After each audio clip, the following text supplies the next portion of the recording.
Azari. Azari. Azari. Come cue this. Come cue this. Stand up behind the camera and cue.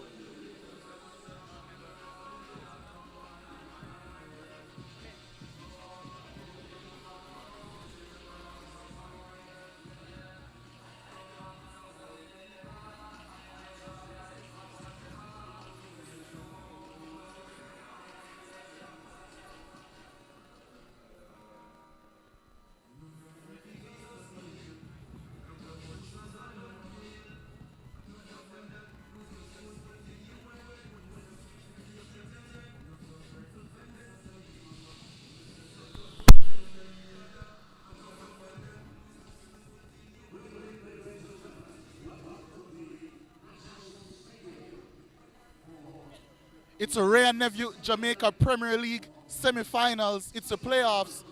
We've already seen the first leg. It's time for the second. We're at the National Stadium in Kingston, Jamaica. We have a big, big day of action planned. It certainly will live up to expectations. That's my prediction for the day because I've been getting the scorelines terribly wrong. John, you have been refusing to give scoreline predictions. I'll let you have the first word in just a second. My name is Leger Williams. John Stewart joining me. First, I have to ask you, what did you make of those first legs in the semi-final, 2-1-0 victories? Not to gloat, just have to say though, I did get both predictions right. I'll say that. But moving away from gloating, I have to say the first legs were pretty interesting, especially that Mobe game. Because while I did expect Mobe to have more of the ball, we talked about them perhaps needing to prioritize control because we know how dangerous Cavalier can be on the counter. I didn't expect it to look that dominant. We talked about it, I think, at the end of the first half, we saw a couple of Cavalier players collapse to the ground. That's how much they were chasing the game. And I think, given the amount of ground that they've had to cover over the last couple of days, obviously Mumbai would have had more rest coming into it. I think that will certainly play a factor into how both teams approach the second leg. Definitely expect Cavalier to just pace themselves a bit. Obviously, only a one-goal deficit.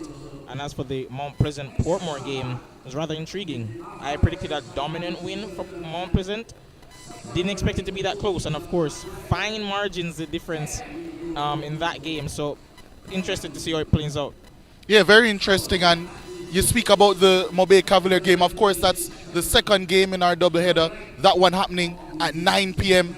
here in Jamaica, 10 p.m. ECT. So it's a late one, but it surely will be a great one. But the first game happening in, I would say, around 20 minutes or so. Mount Pleasant taking on Portmore United. You said that you didn't expect a close game or that close of a game. What did Portmore do that really interested you, and what did they do to force Mount Pleasant into a lot of uncomfortable situations? Well, Leger, I think they did what they've done all season, which is be really compact at the back. Yes, they gave away a couple of chances, a couple of needless chances, really. But aside from that, I thought they defended really well in numbers, really surrendered the wide areas, and they prevented the crosses from really being that much of an effect. We saw Jabari Howell take on his man in spurts and really get some joy down that right-hand side. But aside from that, they really had Mount Pleasant's attack looking rather toothless. And given Raheem Edwards' form coming into the playoffs, you wouldn't have expected him to pretty much put up a no-show. So I thought their defense was really good, and their midfield also deserves some credit. We saw them go with a more measured approach in terms of just trying to be solid, a pretty similar approach to how they went about their business in the second leg of the racing game. Yeah, I agree with you, and I think tactically it was very intriguing because one thing that Portmore United did very well, it's something that they've been doing for the past couple of weeks, is play that diamond midfield, and that unsettles central progression when you're playing against a ball-dominant team like Mount Pleasant are. And one thing that they did excellently, I think, especially because Mount Pleasant at times want to build up, pushing a fullback forward or into midfield, creating that back three and playing from there, that diamond shape and that man-marking effect it can cause really stunted Mount Pleasant at several times throughout, I would say, especially in that first half where Portmore looked the better team. But in the second half, Mount Pleasant were able to get their foot on the ball a bit more, able to cause Portmore some problems. And although there was a bit of controversy eventually. Things that we can control, of course. We don't have an opinion, we don't have a clear view of what happened. But in the end, it came down to not a Raheem Edwards strike, the leading goal scorer in the league this season, but the leading goal scorer in the league last season, who hasn't had an amazing season this season. But when it was clutch time, Warner Brown came up trumps for Mount Pleasant. Of course, Warner Brown scored last year in the playoffs against Cavalier at this round as well. Unfortunately, eventually lost the second leg after scoring in the first leg, so they'll be hoping that he doesn't replicate that. But he did really look good after coming off the bench, and aside from scoring a couple weeks ago against Dumbo Holden, he has, as you mentioned before, not been able to recapture that same form this year, and they'll be hoping off the bench that once more he can provide that same spark. Should they need him, however, still they have the ability, the capability up front to really go for the jugular right away, even against this vaunted Portmore defense.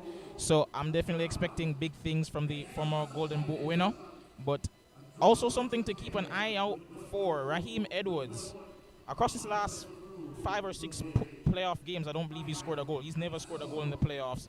Last season played 3 games, didn't score. So far hasn't scored rather. So just something to keep an eye out for. Hopefully he can begin to, I guess, shoo away those allegations of maybe not stepping up in the bigger games maybe. Yeah, and for Warner Brown, for any player really, but especially a striker, Warner Brown is a player that thrives off momentum, thrives off being consistent. He hasn't been consistent in this Mount Pleasant lineup, and I think that has affected him during several times in the season. But at the end of the day, he was a leading goal scorer in the league last season for a season. He won that Reggae Boy starting job for a reason.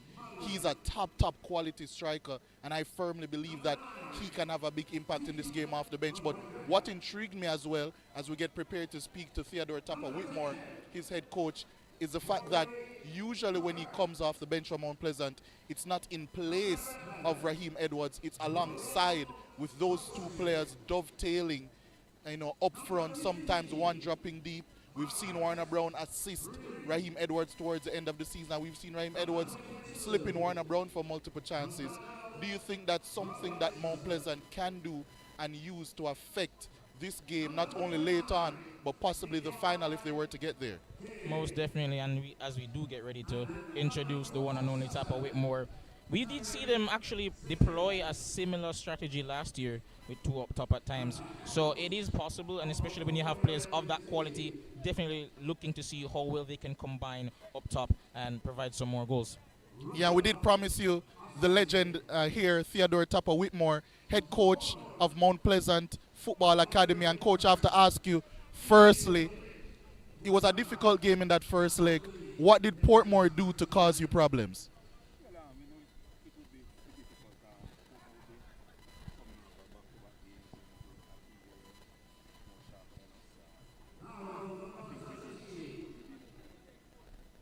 We did enough to keep them at bay, so I think it's going to be a total different ball game this afternoon. And of course, Mount Pleasant are known for having a lot of quality in depth. You were able to sub on last season's Golden Boot winner, Warner Brown. He came on, he hasn't had the best season as we were just discussing, but his quality really told in the end. Well, yes, I think it's time for Warner to come to the party. We know the type of player he is. We know what he brought to the game, and attention will be paying on him.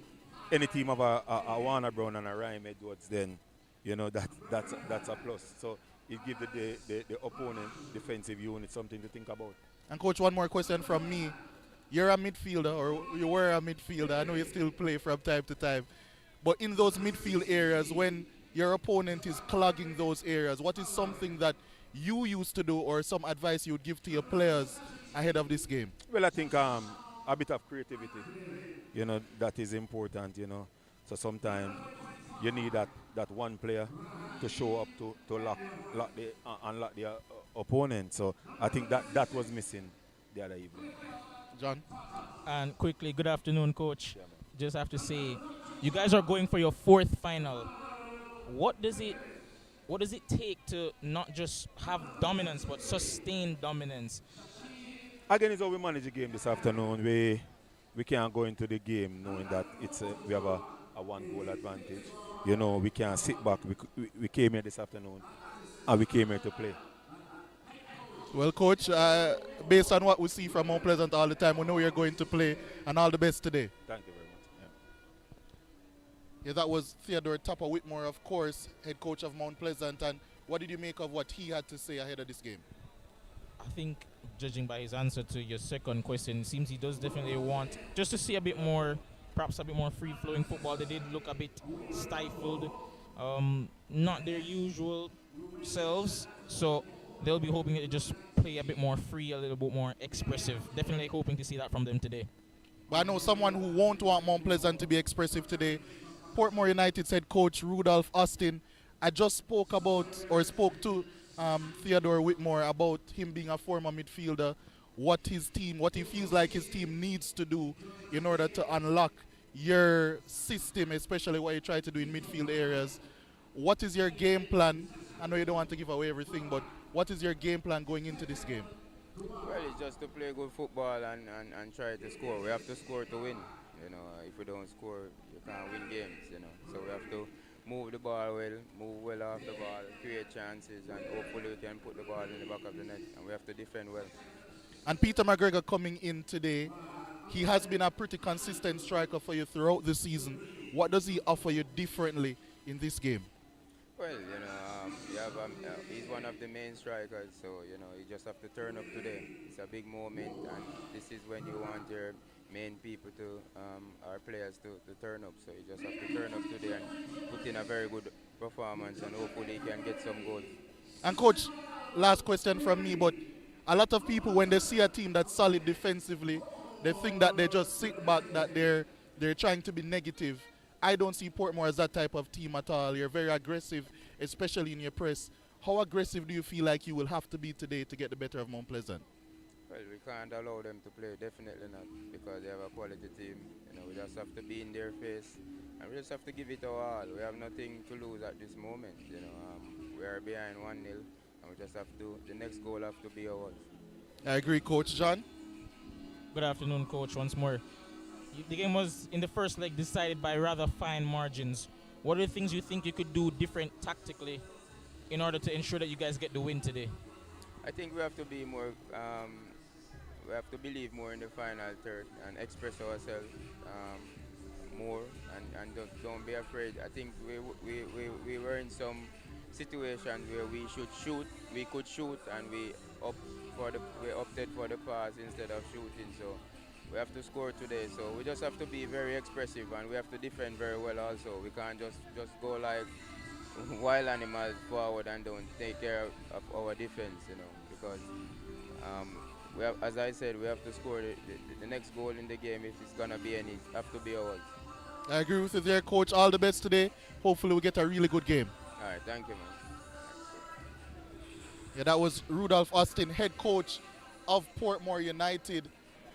He seems pretty confident coming into this game. I think after that first leg, he has all the reason to be.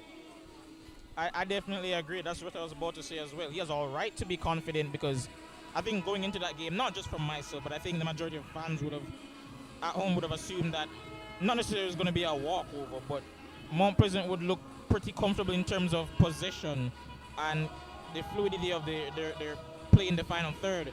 But Mount Pleasant, they had a stop put to that by Portmore, and they looked really aggressive, had a few chances where they come really close to scoring, of course. The controversial issue with the goal line technology, of course, or the lack thereof. But I definitely think if they can give a performance similar to that one, and of course with the difference this time around being, can they do what he suggested just a few moments ago and have a bit more belief in the final third, take on the shots a bit earlier in situations where they previously would have passed? I think definitely they can get a result today.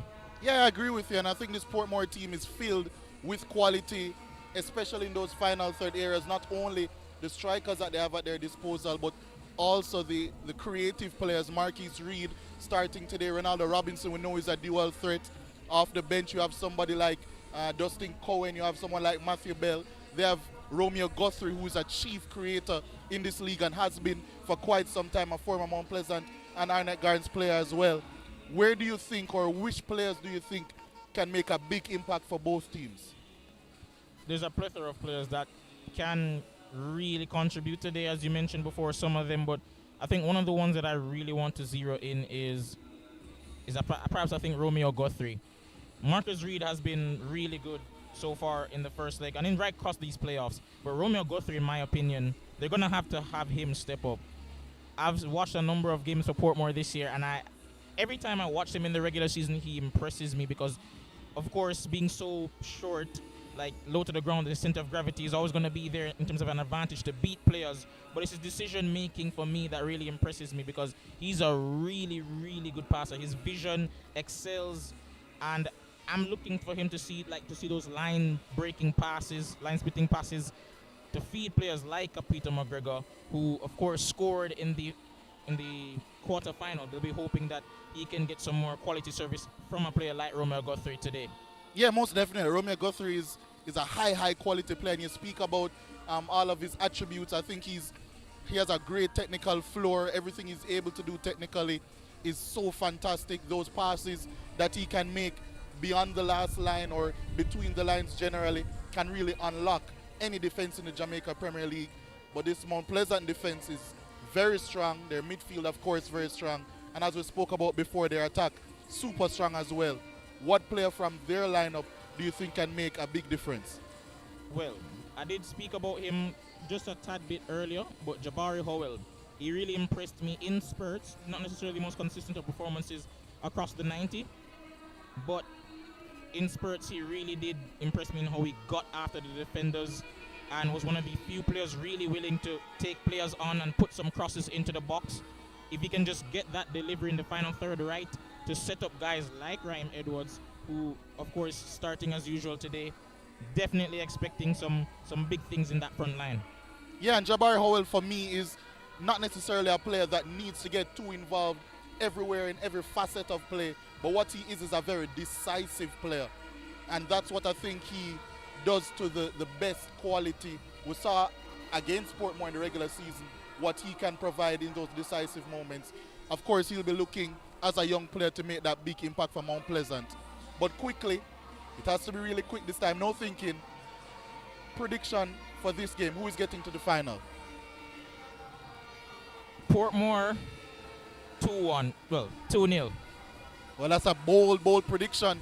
You're going to go against breaking the mold of Mount Pleasant, possibly getting to 4 consecutive finals. I don't like going against the mold, so I'm going for a Mount Pleasant victory. I'm not sure how it's coming, but I'm going for Mount Pleasant making their 4th consecutive Ray and Neville Jamaica Premier League final. What do you say? What do you think is going to be the result in this game? You can share your opinions all across the board, whether you're watching on YouTube, whether you're watching on Rush Sports 2. It's going to be a cracker. It's a Ray and Neville Jamaica Premier League semi-final, second leg, Mount Pleasant, Portmore United. Stay tuned. You certainly don't want to miss it. Hey there, me knee. Mummy used to always remind me of those good old Jamaican proverbs to keep me wise. Proverbs like, what goat do, kid follow.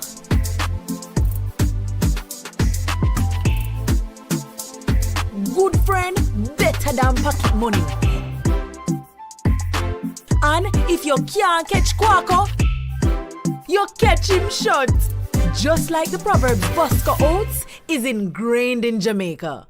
From me yai there me knee, Mummy used to always remind me of those good old Jamaican proverbs to keep me wise. Proverbs like, what goat do, kid follow.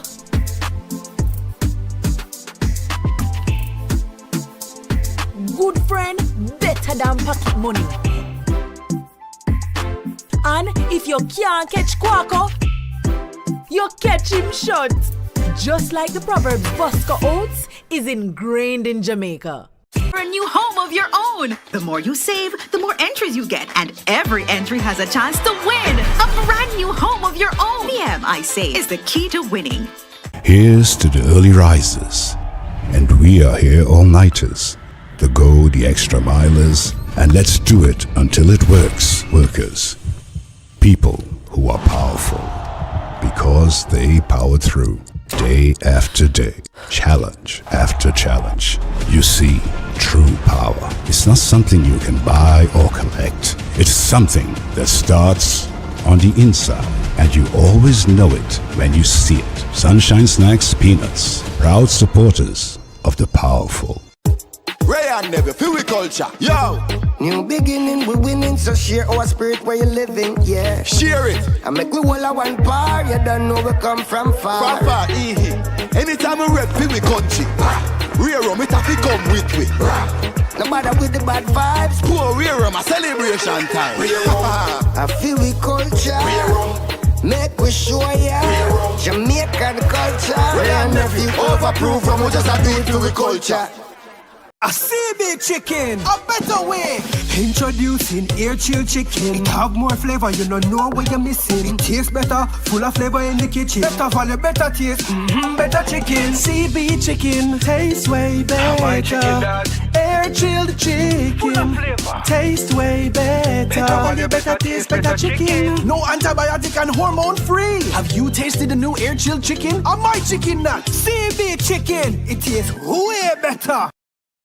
I save from VM Building Society. Every deposit got me here. Every step forward put me in the driver's seat. For everything you're looking forward to, open an iSave account today. Visit gotomyvm.com to get started. Every $25,000 you save with iSave earns an entry to win cash or a new home of your own. The more you save, the more entries you get, and every entry has a chance to win a brand new home of your own. VM iSave is the key to winning. Here's to the early risers, and we are here all-nighters, the go the extra milers, and let's do it.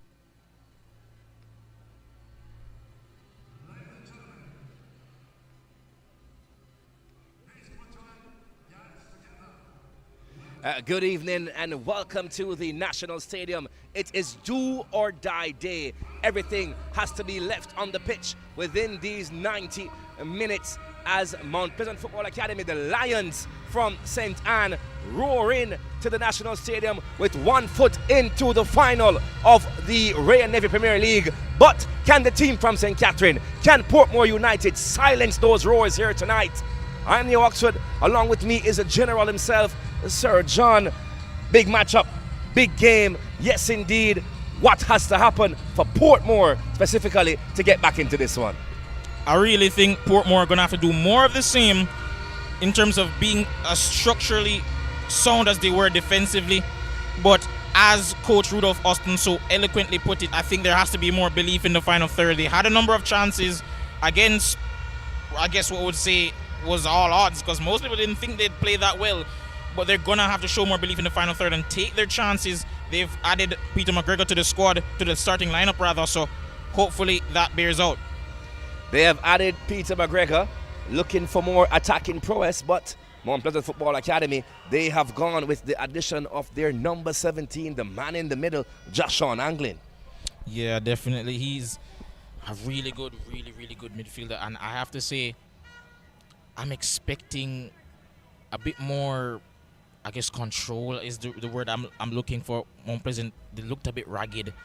They were getting outdone in the middle of the park in terms of the intensity from Portmore. Of course, that's a feature, a staple of their game, Portmore, but they're going to have to try to be a bit more consistent in the middle of the park, and they have a man in the form of Clifford Thomas who can get that done.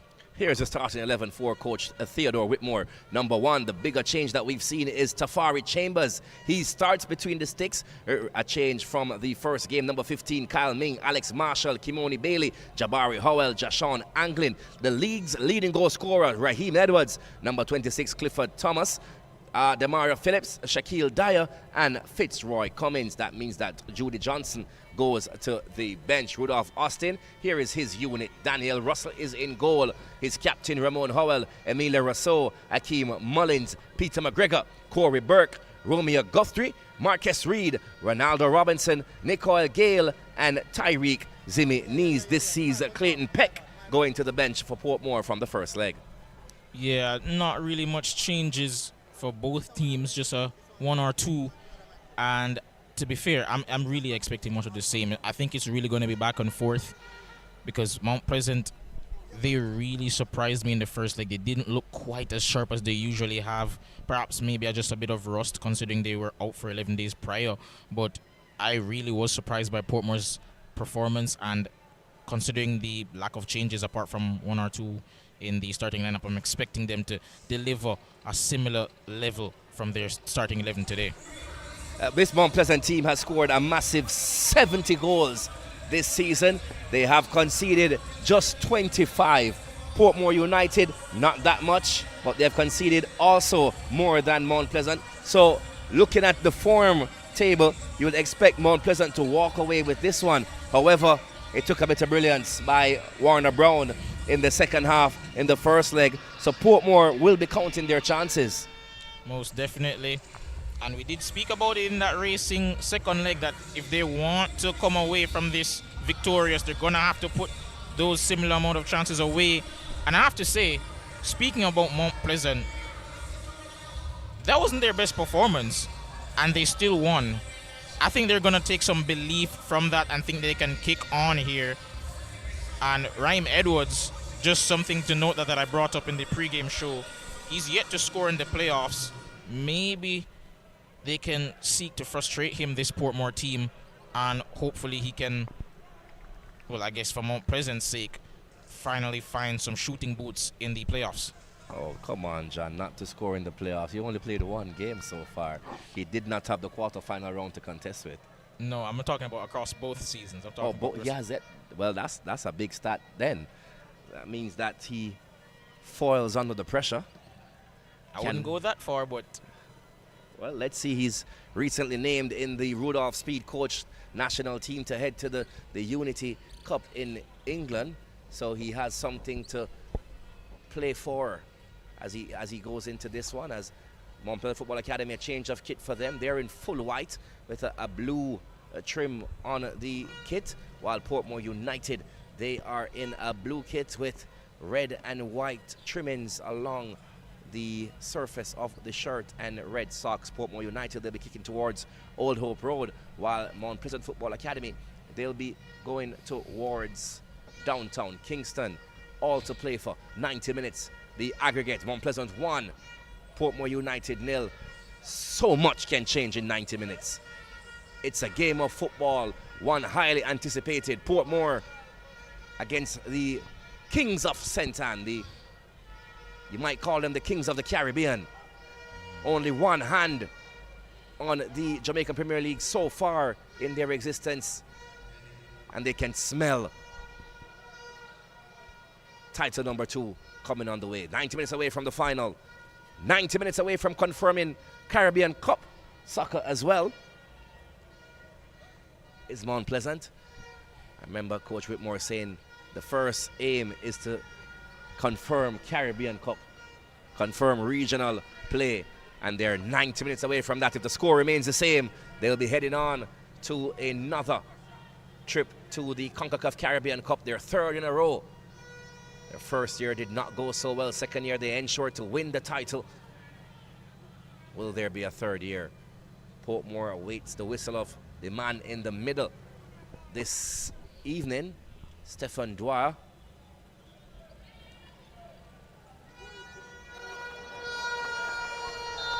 Here we go.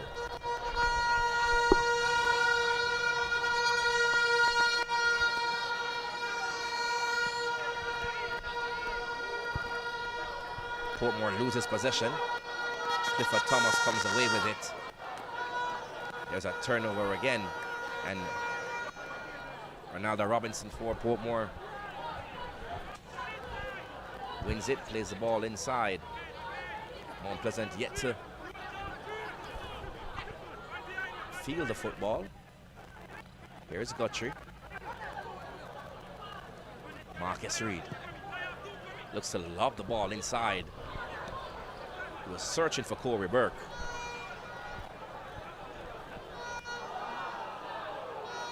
Mount Pleasant come away with it. They give up possession, however.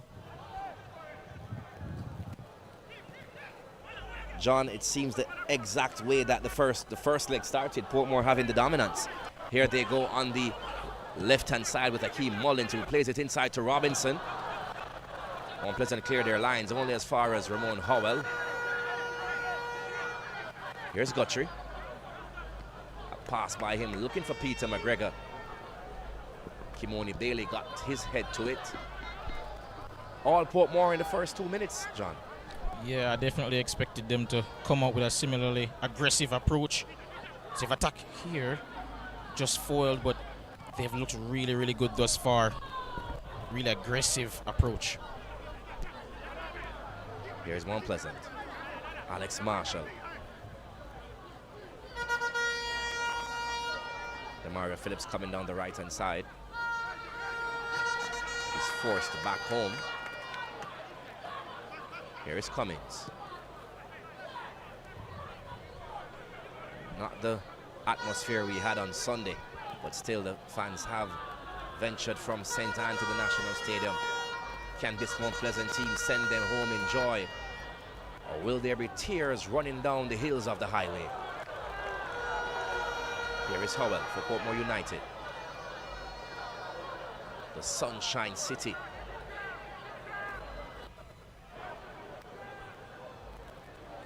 Robinson. Looking to play in Corey Burke. It's intercepted by Mount Pleasant.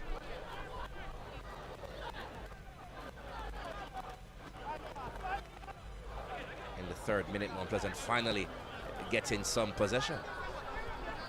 Yeah, and they're gonna really seek to stretch this Portmore team when they are in possession. You see, as usual, Marshall and Bailey just hugging the touchline to allow some space for Demario Phillips and Jabari to operate in. Howell likes to go out wide, but he also likes to just sit right behind Edwards, sometimes functioning as a pseudo 10. And then you can say making the run in behind. Ball played up by Kyle Ming, goalkeeper Russell. Comes and claims it. Quick release by him. Tyreek Ximines going on the drive. Still Ximines. Driving towards the box. Booted away by Tafari Chambers. Chambers, another selection by National Technical Director Rudolph Speed. He replaces Shaquan Davis between the sticks tonight for Mount Pleasant. Lovely ball played through the space, looking for Renard Robinson. Instead, a bit too heavy.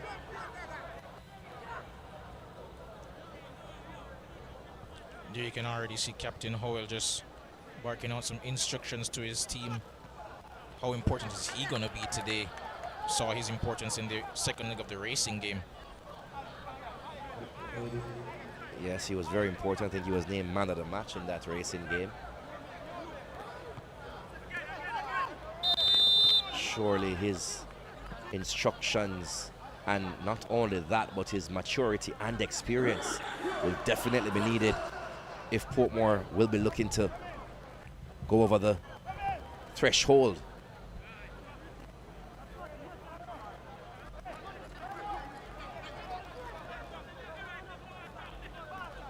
"90 minutes may seem long if you're the one who is leading, but when you're trailing, the clock goes by so quickly.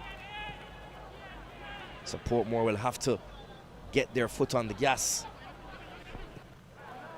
because before you know it, you could be in the 80th.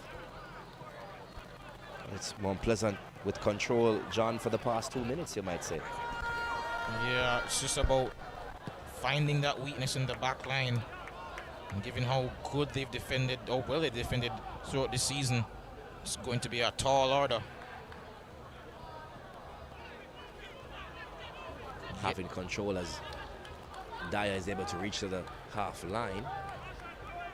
Can see Jashawn Anglin getting in those miles. Mullins plays the ball inside to Guthrie.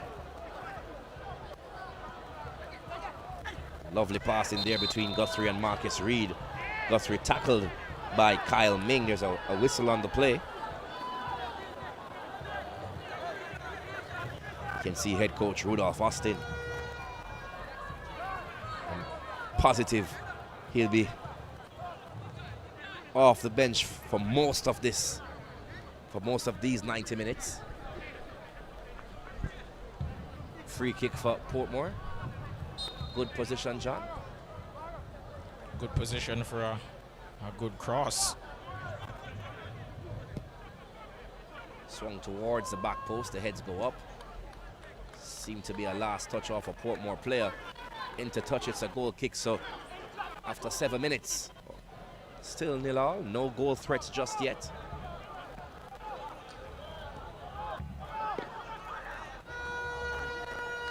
Lovely dummy there by Guthrie. Ball played through by Marcus Reed, looking for Corey Burke. Intercepted by Mount Pleasant Football Academy.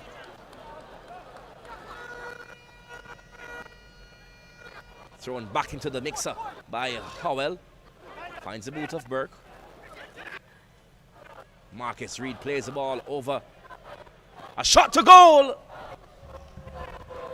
Nowhere near, but it shows intent. Definitely, and as I mentioned before, Portmore been a pretty aggressive right throughout this game thus far, right out the gate. As expected, they are the ones trailing, as we mentioned before. And I have to say, an underrated component as to why they've dominated thus far. You see, Raheem Edwards has pretty much been an isolated figure up top. Hasn't really had that much support, pretty similar to the first leg. He's on the ball now. Here's Anglin. From Mount Pleasant. Anglin. Phillips. To Howell. Cruise control, Mount Pleasant Football Academy.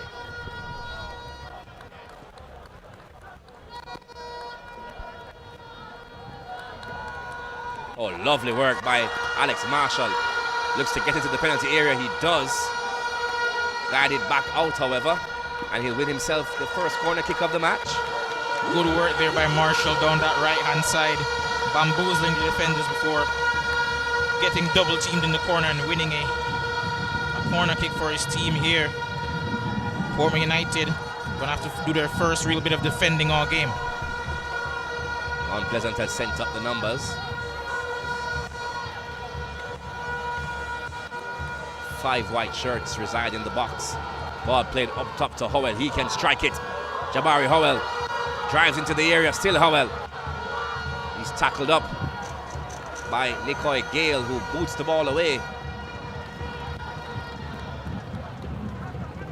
Quickly back to Marshall, however.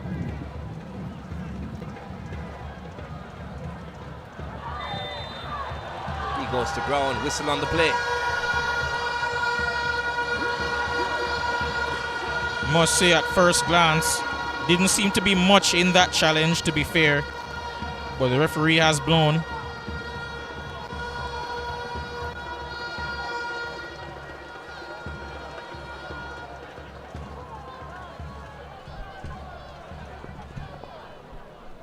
Mount Pleasant send the numbers up again.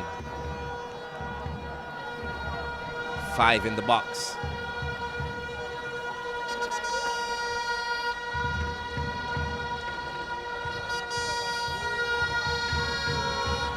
Two-man wall erected by Daniel Russell. Swung in by Marshall, the heads go up. Found Kyle Ming atop the 6-yard area all by himself. He swings and misses though. Portmore live to fight another day. Wonderful delivery there. Just unable to make any sort of real connection with it. Guided goal. In the end, Daniel Russell's goal under no real threat. Nicole Gale playing a pass to Ronald Robinson. Ronaldo Robinson gets the ball across, intercepted by Dyer. Only as far as Marcus Reed. Here's Marcus Reed. Tries to dribble past two. Ball falls to Howell, who is toppled off of it by Raheem Edwards. Whistle on the play. And for me, those are the sort of situations you want to get Raheem Edwards in. Not saying he can't play against a low block, but when you get those balls over the top quickly so he can chase, for me, that's when he's at his best. So he can just take the defenders on 1v1 and just make a decision, be decisive. Have to get it into him quicker, in my opinion. One thing about him, we do know that he can score. 22 goals this season. for the man formerly of Racing United in his second season at Mount Pleasant, and he has scored some important goals for them. Alex Marshall to Edwards. Loses possession.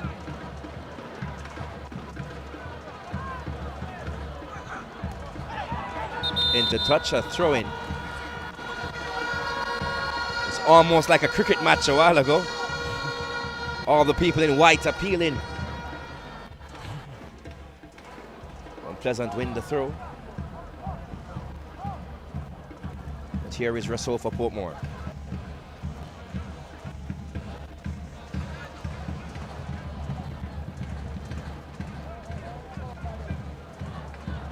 Quiet Gale finding himself in some problems there.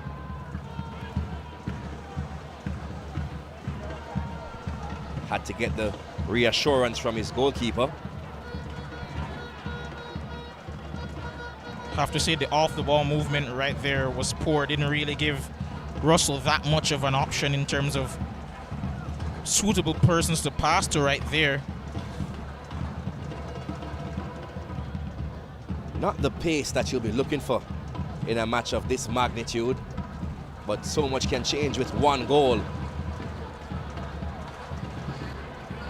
If Mount Pleasant gets that goal, then Portmore will have to go for it. If Portmore gets the goal, we expect an even more cagey affair.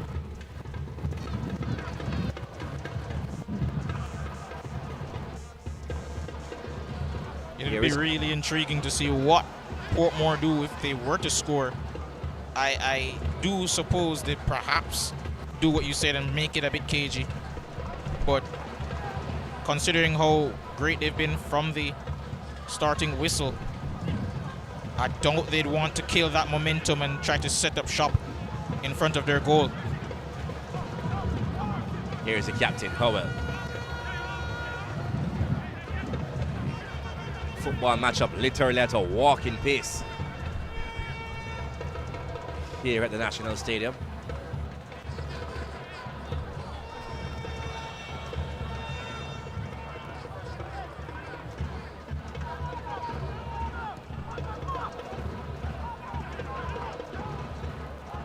A lot of possession here for Portmore, but most of the possession around their defensive third. Yeah, that's true. Tried a switch to the left-hand side, trying to find Marquez Reed. Just a bit too much on it from Russell, and I have to say, their progression from deep has not been great thus far. I think that's perhaps been the sole reason as to why they have looked as poor in that final area of the pitch as though they have.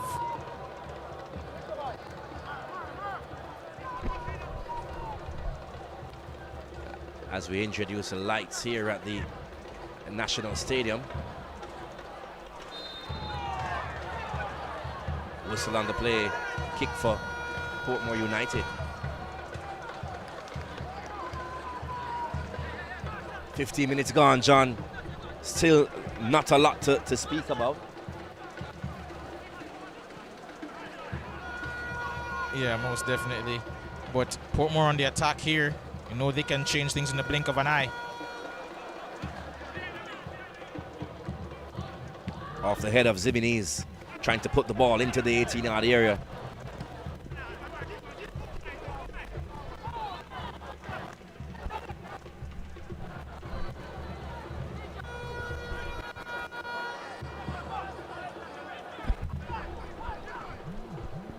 Here is Howell. Emile Russell. Intercepted by Jabari Howell. Mount Pleasant goes on the counter-attack. Demario Phillips plays the ball back inside to Howell. Marshall back to Phillips. Looks up. Looks to play the ball inside. Looking for Howell. Intercepted by Robinson, who clears his lines for Portmore United, and all of a sudden it's Portmore on the attack. McGregor to Robinson. Guthrie forces Ximines to the far touchline. Back to Guthrie. Looking to just play the ball inside. Going the aerial route. Finds Peter McGregor. A square by him. Headed away by Cummins. Falls to Ximines. He can strike it from here. He opts for the pass instead. Corey Burke on the outside. To Robinson. Has one to beat.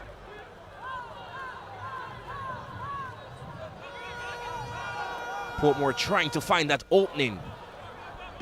But Mount Pleasant having all 11 players back. Yeah, not something you're used to seeing from them at any point during the season, really. Usually on the other end of games like this, where it seems like one team is dominant, but given the circumstances, I don't think they're going to mind how they win. Here is Phillips. He tries to get away. He keeps the ball in. Demario Phillips plays the ball inside. Not much on it, however. Russell claims it quite easily. Yeah, good movement down that right-hand side by Mount Pleasant, but in the end, the final delivery, not to the liking of Raheem Edwards. Marcus Reed on the move. Plays the ball inside, looking for Peter McGregor. Ball is into touch, a throw-in for Portmore deep in the Mount Pleasant half.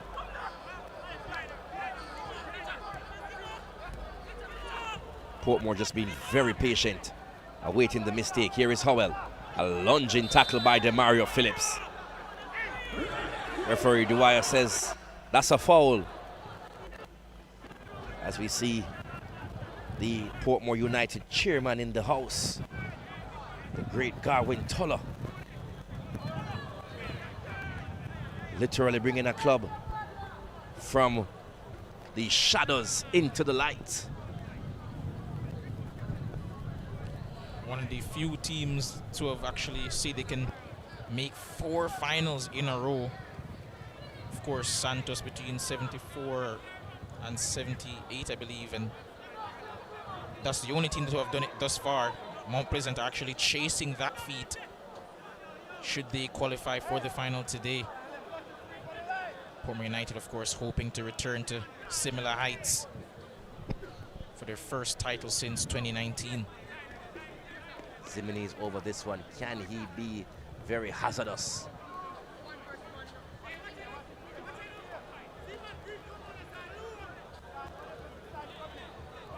Three-man wall erected by Tafari Chambers.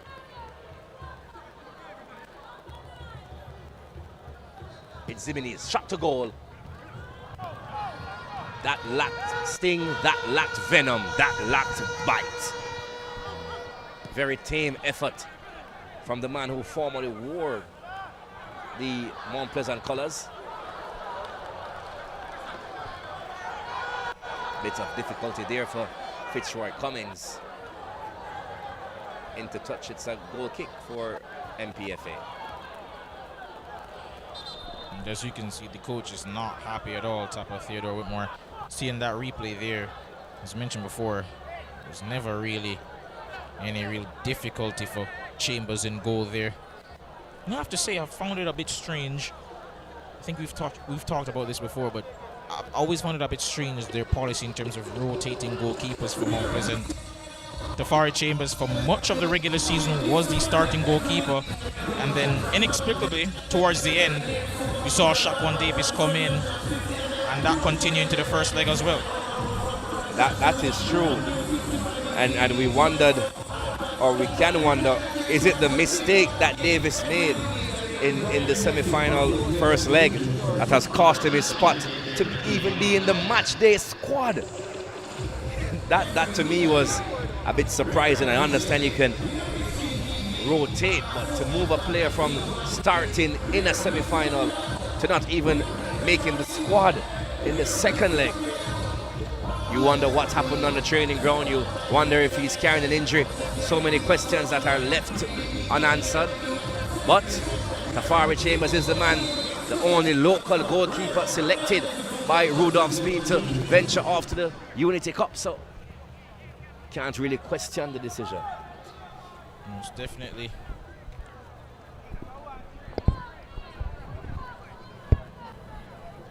"22 minutes So far, only one shot on goal, that coming from a free kick from Tyreek Ximines. Here is Jabari Howell. Tries to break the Portmore defense. He reaches into the penalty area.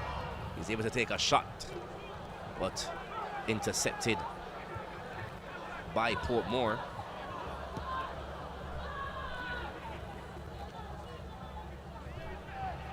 McGregor.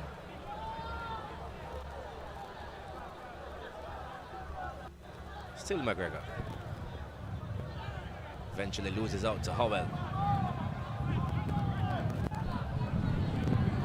Mount Pleasant able to advance. Alex Marshall goes to ground. Nothing given by the referee.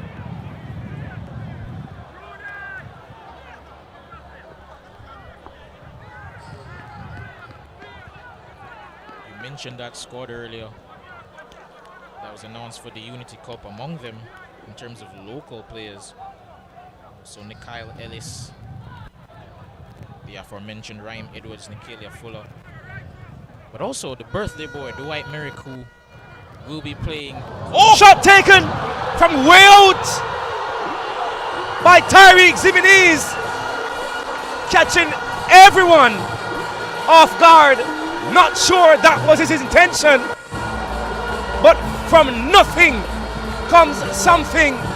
He scored in the quarterfinals and he levels it here in the second leg of the Royal Navy Premier League semi-final from the halfway line.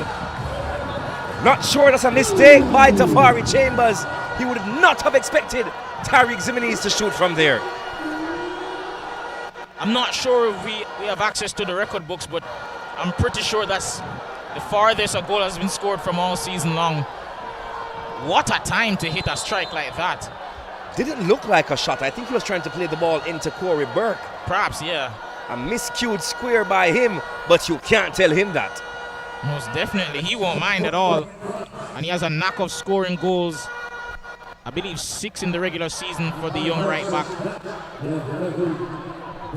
Aggregate score now reads 1-1. And John, you mentioned what would Portmore do if they are able to score. Let's see what happens, but here is Demaria Phillips. Phillips! A shot into the chest of Russell. Looking for the rebound was Raheem Edwards. Edwards still has it in the area. Looks to play it across. And Portmore get to clear their lines. And just like that, the game has come to life. It always, you mentioned before, it only takes a goal for things just to spark up a bit. And so it has immediately after Mount Pleasant going for it with that shot from Marshall. They're really feeling it now. Portmore have been perhaps the better team so far in this game, deserved lead. But I have to say, no one would have expected it to come like that. I'd love to see if we can see that goal again. He was even looking at the target. That actually was a square looking for Corey Burke. Caught Tafari Chambers. Not sure if Chambers started coming for the ball. Yeah, I think he perhaps hesitated and then went back to his goal. That indecision may have cost him. If you play back from that angle again, you'll be able to see that number 6, Emilia Rousseau, was celebrating before the ball hit the back of the net. He saw it from early. There you go. He saw it from early. The man they call Strapper, he has been at Portmore for a number of years. I'm sure I could say since leaving St. George's College. And you saw the dance of Ricardo Smith there. He's seeing his team, his under 18s, beat this very same Mount Pleasant team. They'll be hoping they can do it again at the senior level.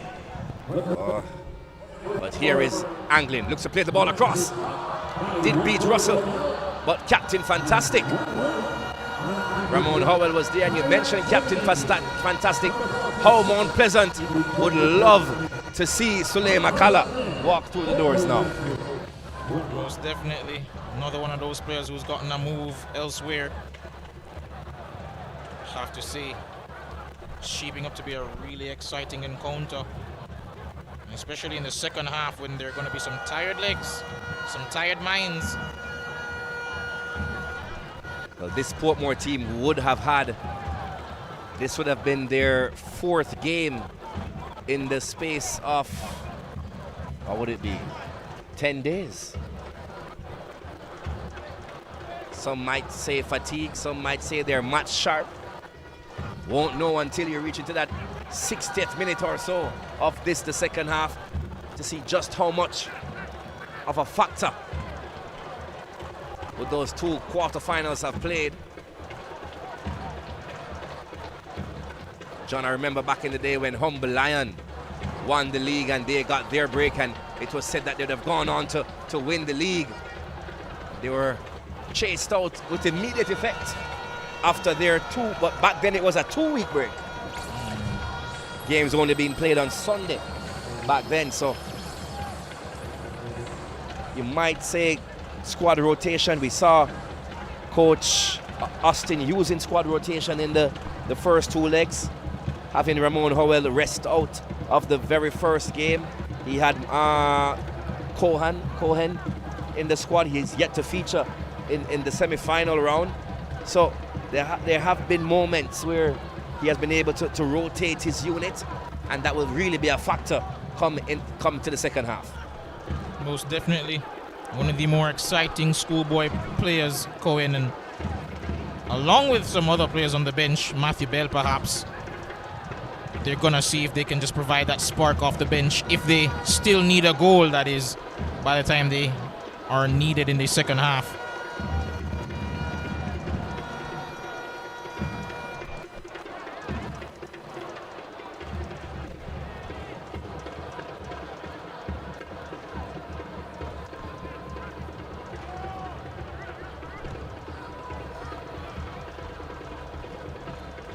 As a drum beats here at the National Stadium, Rudolph Austin will now feel that he has a chance to really push this Mount Pleasant team to their limit. And they've done that thus far. Win back position here in a really good area. Here's Portmore through Corey Burke. First corner kick coming up for Portmore in this semi-final second leg. Portmore, a team that is actually really good from set pieces. They'll be hoping that they can get something here. As mentioned before, Ryan Edwards has really looked isolated up top. They really do need to get him some more chances up front. Gonna have to look for him a bit quicker. Portmore sends numbers up into the 18-yard area of Mount Pleasant. Corner kick taken, swung inside, the heads go up. Looking for Corey Burke. Instead, found Peter McGregor. Unable to put the ball on frame. Goal kick.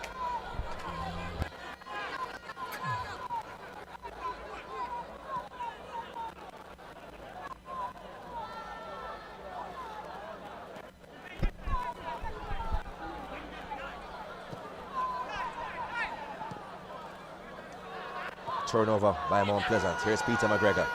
Plays the ball inside to Guthrie. Guthrie would have played a season at Mount Pleasant as well. Here he is. To Marcus Reed, who plays the ball inside and right into the arms of Tafari Chambers.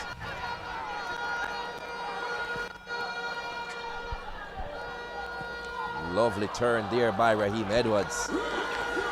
And he just kicks the ball away. Yeah, just a bit too much power, and it's behind the Howell as well. Not the greatest of passes there. He looks rather short on confidence across both legs, really.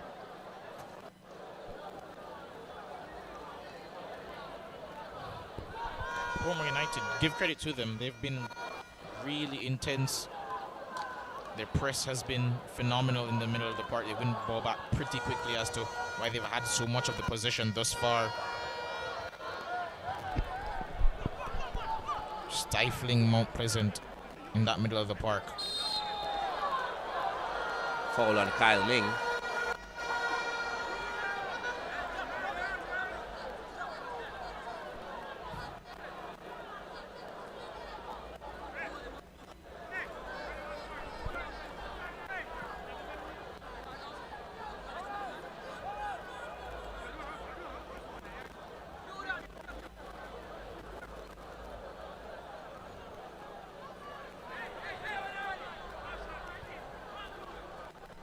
Say big up again to the production team, ensuring that play by play you're able to see what is going on here at the National Stadium. That lovely spectacle of football as you turn your attention to the grandstand. Numbers slowly coming in. You will see a sea of blue. You have to try and pick out the red to see if it's for Portmore, or look for the yellow and white from Mount Pleasant. Both two teams, as I did mention in the first leg, dominant color being blue.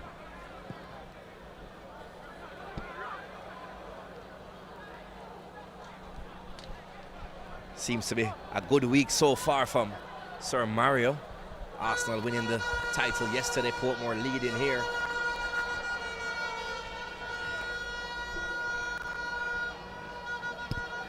Not sure why the engineer is looking around here. His team plays after. Might end in tears for him. Saying to me that it's Jamaica Premier League, but Jamaicans do love their English Premier League. Never yet seen Shav in a shirt though. Not sure which team he supports. I know it's not Arsenal. He seems sad when I saw him this afternoon. Oh, it's City. Oh, no wonder. Always knew I didn't like him.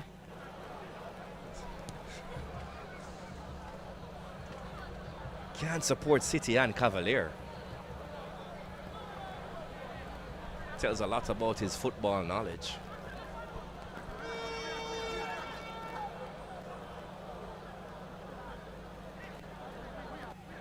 So it's a 1-1 aggregate here at the National Stadium. Since that goal, John, Mount Pleasant did attack for the first 2 minutes or so, but since then, not sure who you would say is on top right now. As of now, I'd still have to say it's been Portmore United. They've just looked way better in position. They try to get it out wide or just directly up to Corey Burke, who knocks it on for those second balls to be won. And I have to say, they've just been phenomenal in this game. Well, perhaps phenomenal is a bit of a strong word, but they've comfortably been the better team thus far. And I have to say, if they were to go on and kick on from here and win, would be well deserved. Rudolph Austin has galvanized this team and put them in a position where many perhaps would have not have expected them to be at the start of the season. No away goal rule. So if the score stays like this, we'll be heading to extra time. But John, I still think this game has at least one more goal in it. We're 10 minutes away from the halftime interval.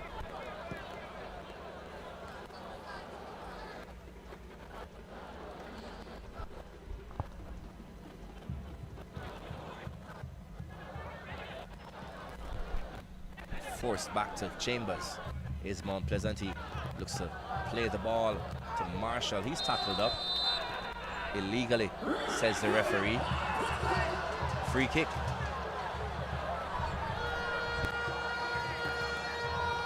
I think whatever happens from here on out, of course, Mount Pleasant would love to win, but whatever happens from here on out, they can definitely look back at this era, I guess we can call it an era now, and be really proud of themselves to think they would have only just started, 10 years ago. And in that decade, they've made now 6 consecutive semi-finals. A really staggering feat for such a young club. Ball played up. Russell quickly off the line.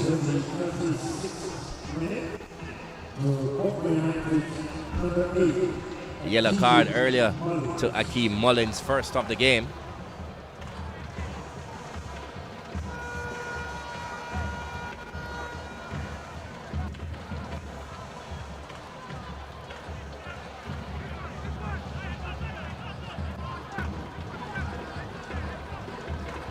Looking for Corey Burke now is Portmore United headed home by Mount Pleasant to Tafari Chambers.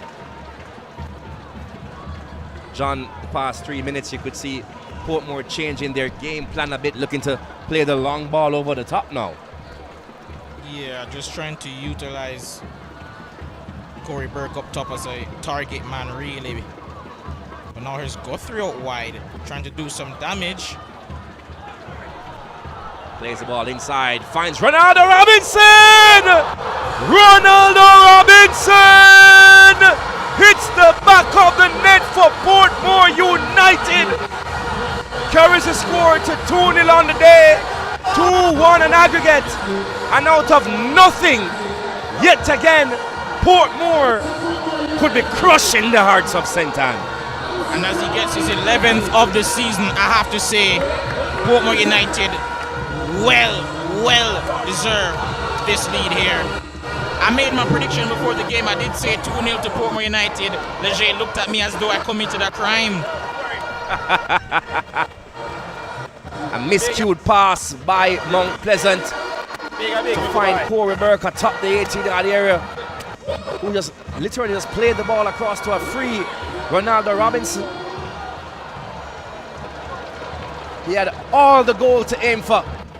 Tafari Chambers could do nothing about that. His 11th of the season, and what a time to score it. Perfect time to score it. It's almost halftime, and if they can just see out this lead for the rest of the half, they can, well, guess do what we don't want them to do, which is set up shop, because of course we want to see more goals, but I think they'll be inclined to do that, at least for the rest of the half. Well, John, I can tell you, do not watch this scoreline. The firepower placed on that Mount Pleasant bench is nothing to joke about. Shaquille Bradford, he's there. Warner Brown, he's there. The Haitians, Johnson Judy, he's there. All people who you will tremble in your knees if they're coming towards you. Daniel Green, he's there. Devontae Campbell, he's there. So despite this 2-0 lead, this 1-goal deficit, Mount Pleasant Football Academy is still in this clash. Of course, far from over. Still plenty of time left, but must say, they've looked really, for the majority of this game, they've looked second best. And over the course of the two ties, I think the deserved winners are on top right now, as of yet. In the 40th minute,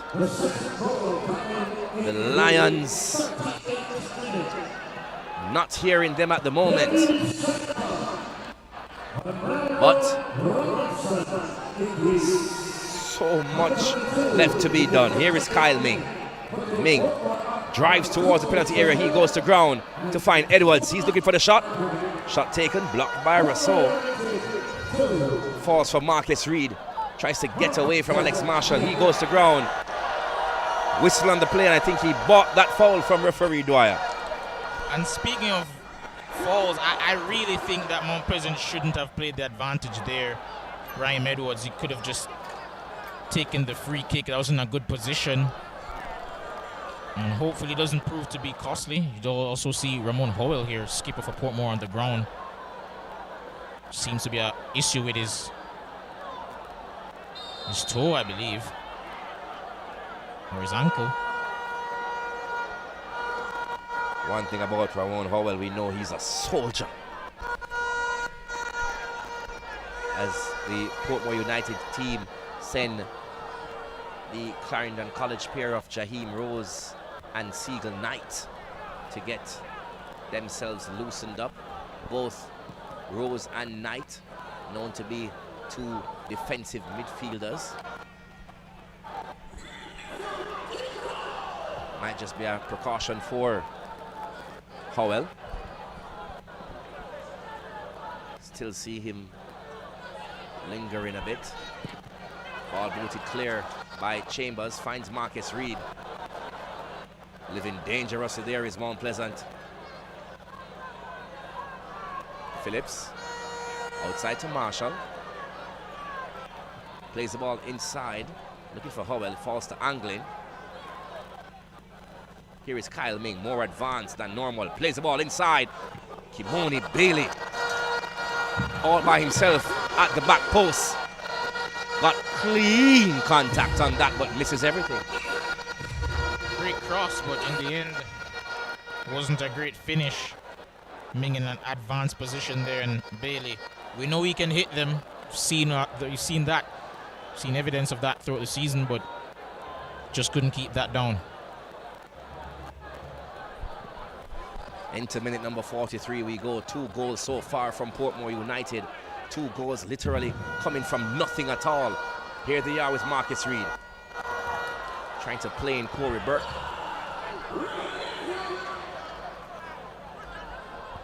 I have to say, an underrated component as to why Portmore have looked so good in the final third of the pitch is those aerial duels that they win for the first ball. Peter McGregor and Corey Burke doing a really good job of that. And Mount Pleasant have been second to every 50-50. They've not looked up for it at all. A lot to speak about at the halftime interval. Pretty sure Coach Whitmore will not be pleased. But could this be a turn of the tide? Portmore United winning the Elite Cup last week. The week before, eliminated Mount Pleasant Football Academy from that tournament. In the semis. In the semis. Will lightning strike twice? And the mastermind behind that, we saw in the celebrations, the assistant coach for the senior team, Ricardo Smith, he was jumping for joy when you saw that first goal go in. And I have to say, the senior team are pretty much like the under 18s. Defend well, really compact, and they hit you in transition with some deadly players up front. And I have to say, for all those who are unaware, watch out for that young defender, number 23, Jaquan Brown, one of the up-and-coming best young defenders in the country. Mentioning defenders, surprisingly, none of the Mount Pleasant defenders able to make the final cut for Coach Rudolph Speed. None of the Montego Bay defenders either. None coming from this Portmore team here. A lovely pass by Guthrie.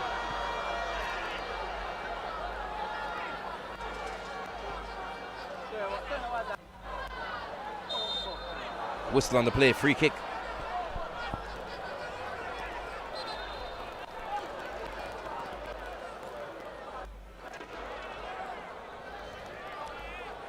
We've seen a real emphasis in terms of youth in that squad.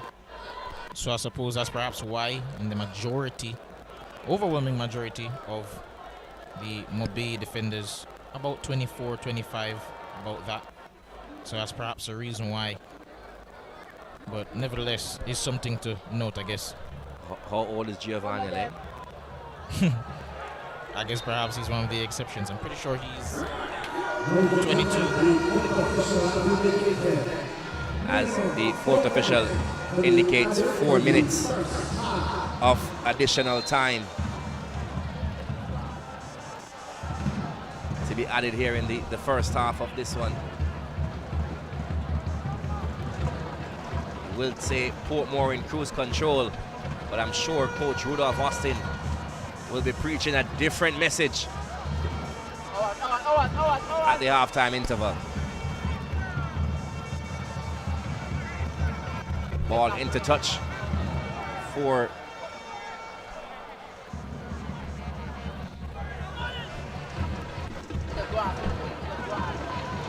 yeah, Giovanni's length 25. Interesting. No comment.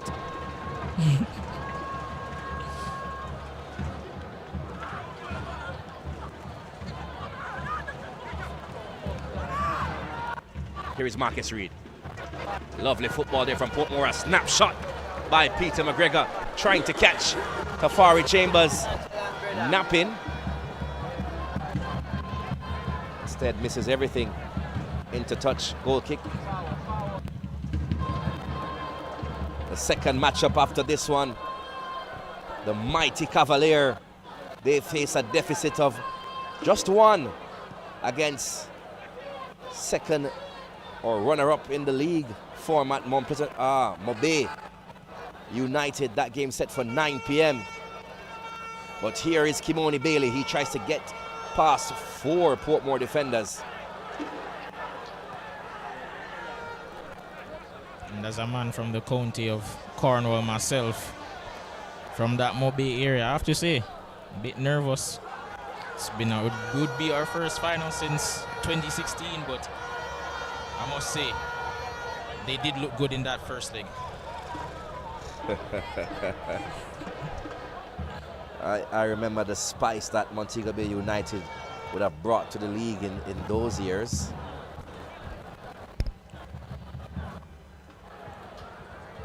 And we have to really speak about how diverse the league is now. We have Clarendon, we have St. Anne, Montego Bay, Spanish Town, Kingston.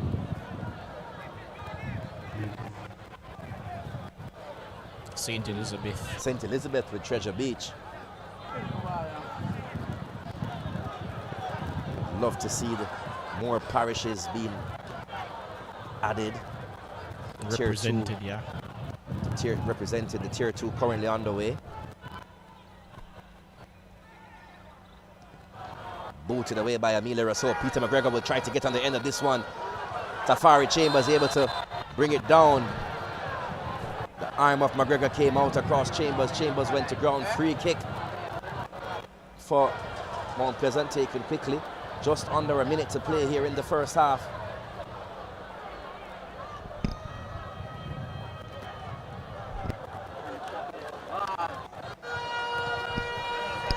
Tyreek Ximines trying to find the advancing Corey Burke. Booted away by Nicoy Gale. And I think that should be it for the first half. All eyes on the referee right now as Mount Pleasant look to formulate another attack.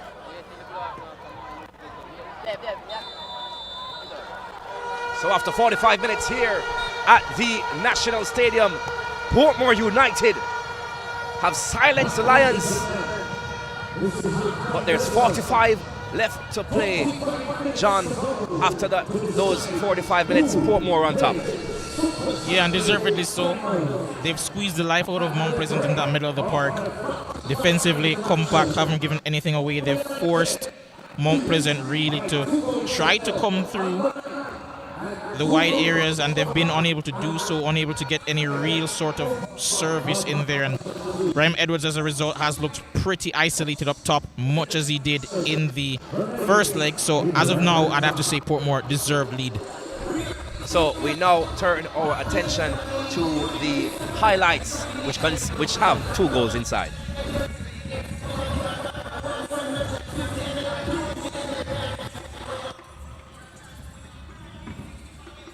As you can see there from the get-go, some feisty challenges coming in. A fall there on that occasion. Then a lovely ball from Marcus Reed over to Ronaldo Robinson, who would eventually get his goal, but on that occasion the shot just going wide.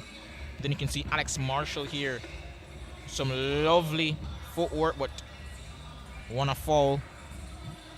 Free kick coming in from Tyreek Ximines there. Just a foreshadowing of things to come. Shot easily saved. And just a picture there of Cummings just being put under some pressure from McGregor. Added to the starting lineup today, but there you see that goal from Tyreek Ximines, 7th of the competition. And what an effort. Of course, most likely not done on purpose, but he won't mind at all. Fantastic goal under the circumstances. And there you can see Mount Pleasant trying to get back into it right away. But Daniel Russell doing his job well there on that occasion to keep it out. Then a cross coming in from Guthrie, not dealt with quick enough, and it falls to the right man at the right time. Ronaldo Robinson getting his 3rd of these playoffs and 11th of the campaign overall. And I have to say, if we were to select a player who's perhaps been the brightest so far in the playoffs out of all the teams that have represented their teams, I'd have to say perhaps it would be Ronaldo Robinson.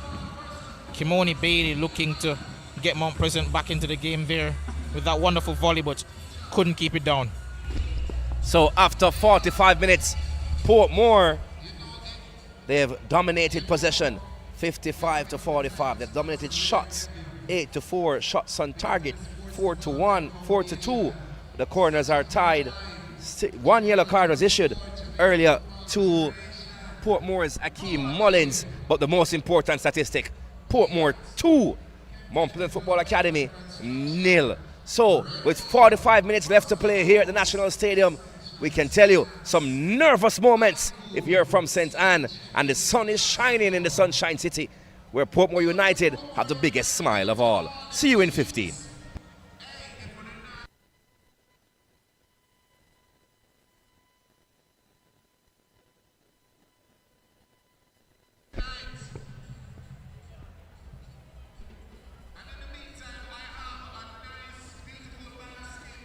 Tonight's Football Premier League playoff presentation is proudly brought to you by our valued partners who continue to power the growth of Jamaican football. Special thanks to Ray and Neville, the official title partner of the Jamaica Premier League, and Visit Jamaica, bringing the spirit of Jamaica to the world. We also acknowledge our league partners, CB Foods, Admiral, the Sports Development Foundation, the SDF. Club partners supporting our playoff teams include Chemtech, proud partners of Portmore United, and the GIS Institute of Sports, proud partner of Mount Pleasant Football Academy. We thank all our sponsors and partners for their continued investment in the development of local football and the future of the Jamaican Football Premier League. From me yai there me knee, Mummy used to always remind me of those good old Jamaican proverbs to keep me wise. Proverbs like, what goat do, kid follow.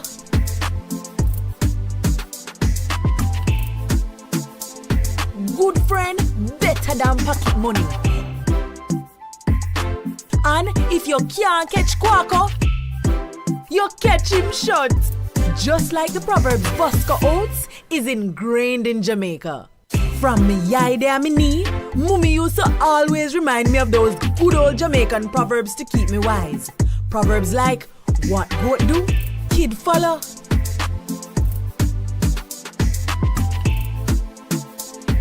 Good friend, better than pocket money. And if you can't catch Quaco, you catch him short. Just like the proverb Bosco Oats is ingrained in Jamaica.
From me yai there me knee, Mummy used to always remind me of those good old Jamaican proverbs to keep me wise.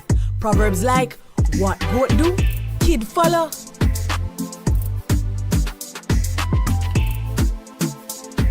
Good friend, better better than pocket money. And if you can't catch Quaco, you catch him short. Just like the proverb, Bosco Oats is ingrained in Jamaica. From me eye there me knee, Mummy used to always remind me of those good old Jamaican proverbs to keep me wise. Proverbs like, what goat do, kid follow.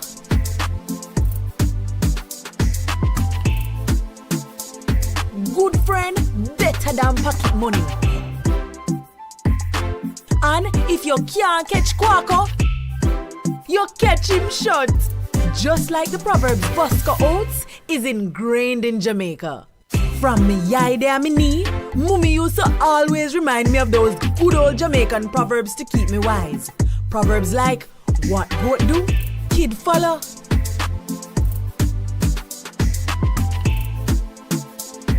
Good friend, better than pocket money. And if you can't catch Quaco, you catch him short. Just like the proverb, Bosco Oats is ingrained in Jamaica. From me eye there me knee, Mummy used to always remind me of those good old Jamaican proverbs to keep me wise. Proverbs like, what goat do, kid follow.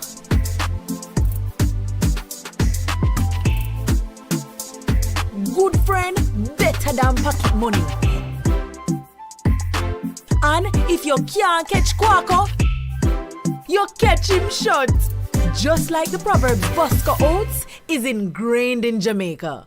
From me eye there me knee, Mummy used to always remind me of those good old Jamaican proverbs to keep me wise. Proverbs like, what goat do, kid follow.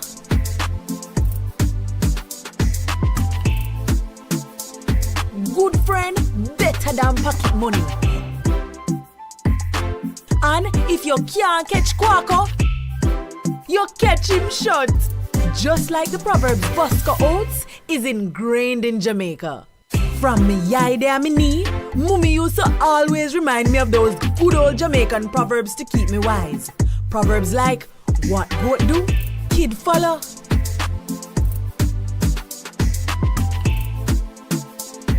Good friend, better than pocket money. And if you can't catch Quaco, you catch him short. Just like the proverb, Bosco Oats is ingrained in Jamaica. From me eye there me knee, Mummy used to always remind me of those good old Jamaican proverbs to keep me wise. Proverbs like, what goat do, kid follow.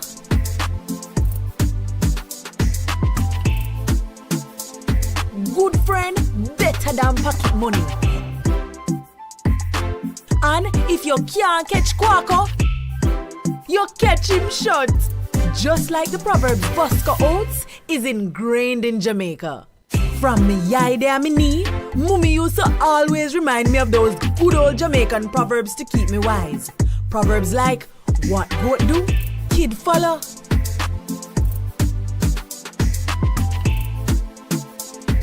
Good friend, better than pocket money.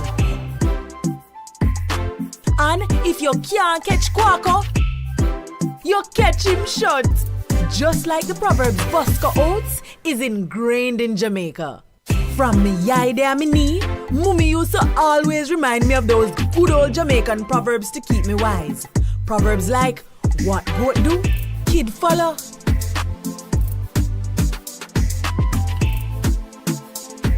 Good friend, better than pocket money. And if you can't catch Quaco, you catch him short. Just like the proverb, Bosco Oats is ingrained in Jamaica. From me eye there me knee, Mummy used to always remind me of those good old Jamaican proverbs to keep me wise. Proverbs like, what goat do, kid follow.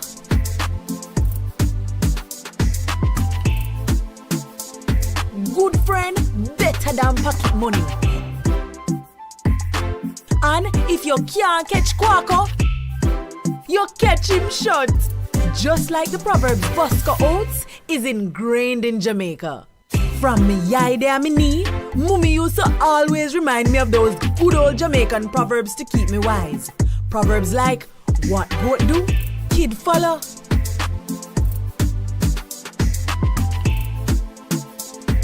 Good friend, better than pocket money.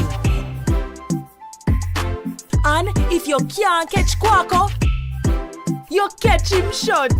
Just like the proverb, Bosco Oats is ingrained in Jamaica. From me yai there me knee, Mummy used to always remind me of those good old Jamaican proverbs to keep me wise. Proverbs like, what goat do, kid follow.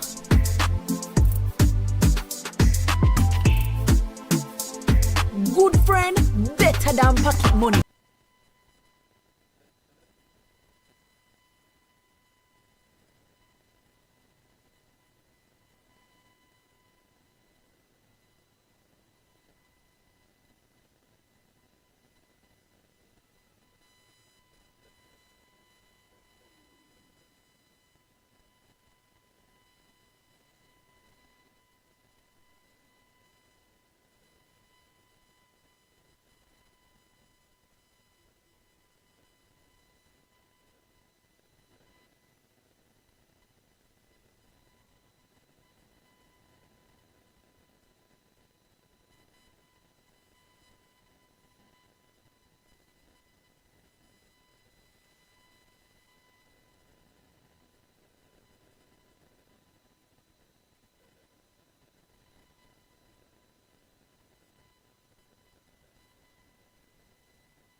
Welcome back to the National Stadium. It's 45 minutes to save a life, 45 minutes to become a legacy, 45 minutes with everything on the line, 45 minutes to give your all on the pitch. Portmore United lead Mount Pleasant Football Academy by 2-0 here at the National Stadium after 45 minutes.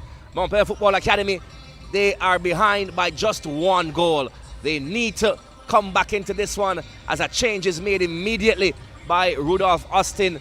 Sir John, he's taken off Romeo Guthrie and brought on his number 12. But before we touch that, big changes from Mount Pleasant. Warner Brown is on, as well as Daniel Green, as number 16, Jabari Howell. He's replaced. And looking to see who the second change was, but Warner Brown is on and Daniel Green. Yeah, interesting to see 2 players coming on that made a real impact. So Javier Brown make a real impact in that racing game in the second leg, coming on and getting an assist. But also Warner Brown in the last game came on and scored. Definitely interested to see how that pans out, because it does seem, I could be wrong, but it does seem as though Coach Whitmore is going to perhaps favor a 2-man up top. Yeah, that's a bit strange, I have to say.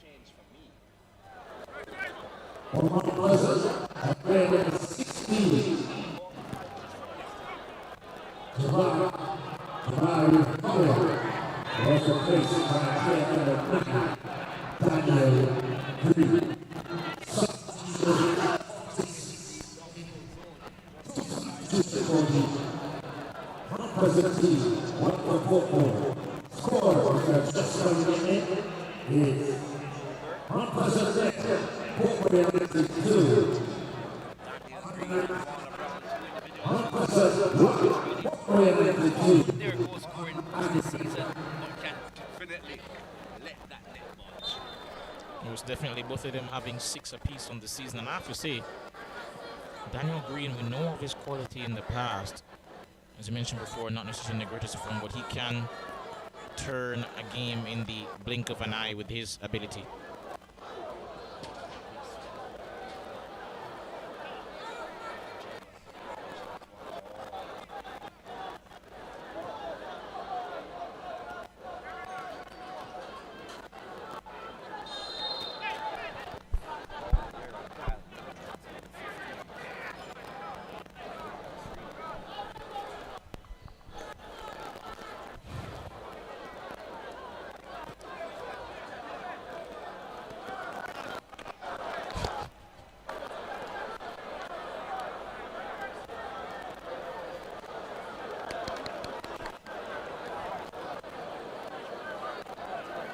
Most definitely not just frustrated to see A poor pass, really. A whistle on the play there by referee Dwyer. And I mentioned it earlier. I can tell you, John, time will be traveling quickly for Mount Pleasant in this half. They came out to a poor start, and Coach Whitmore, as expected, making some early changes. Yes, here is Brown. He plays it inside to Howell. Javane Brown, the substitute. Lovely pass by him to the far side to find Mullins. Mullins, one of the only Portmore players booked so far in this game, John.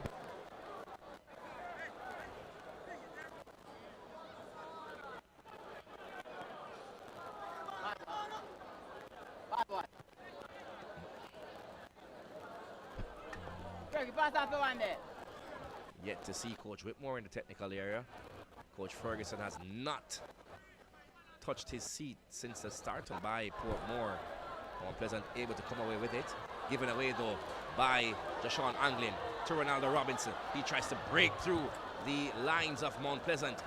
One back by Portmore's Mullins, who squares the ball inside towards Corey Burke. Off the post, finds Peter McGregor, takes a shot, deflected by Kimoni Bailey. Corner kick. My word, Mount Pleasant living dangerously. Now that is the sort of goal mouth action the fans came to see. As you can see, the crowd raking up now. Wonderful effort, great cross coming in. I thought initially Ronaldo Robinson over dribbled, but then afterwards you see the cross coming in beautifully for Corey Burke at that back post. Did well to position himself to get the header. Fantastic save by Tafari Chambers in goal, and then the follow-up effort blocked valiantly and then put away for a corner kick. Coming across, Emilia Rousseau.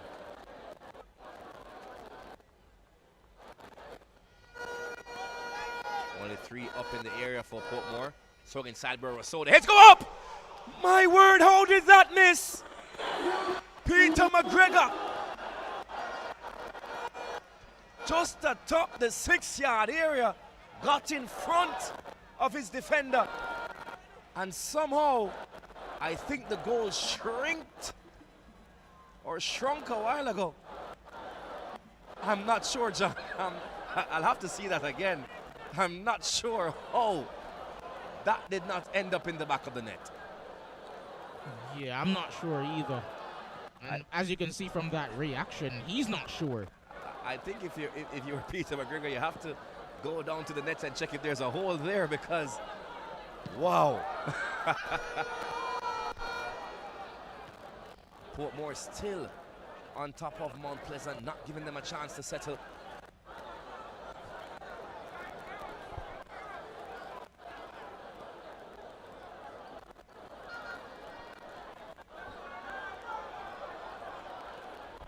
Bit of honey, I shrunk the goal there. And I have to say, for me, it's not even just the fact that Portmore United are leading. It's how abysmal, dejected, really, Mount Pleasant have looked. It's just so not like them. It's so uncharacteristic of everything we've seen from them this season. Here goes Portmore again. Lovely pass to find Corey Burke. Corey Burke!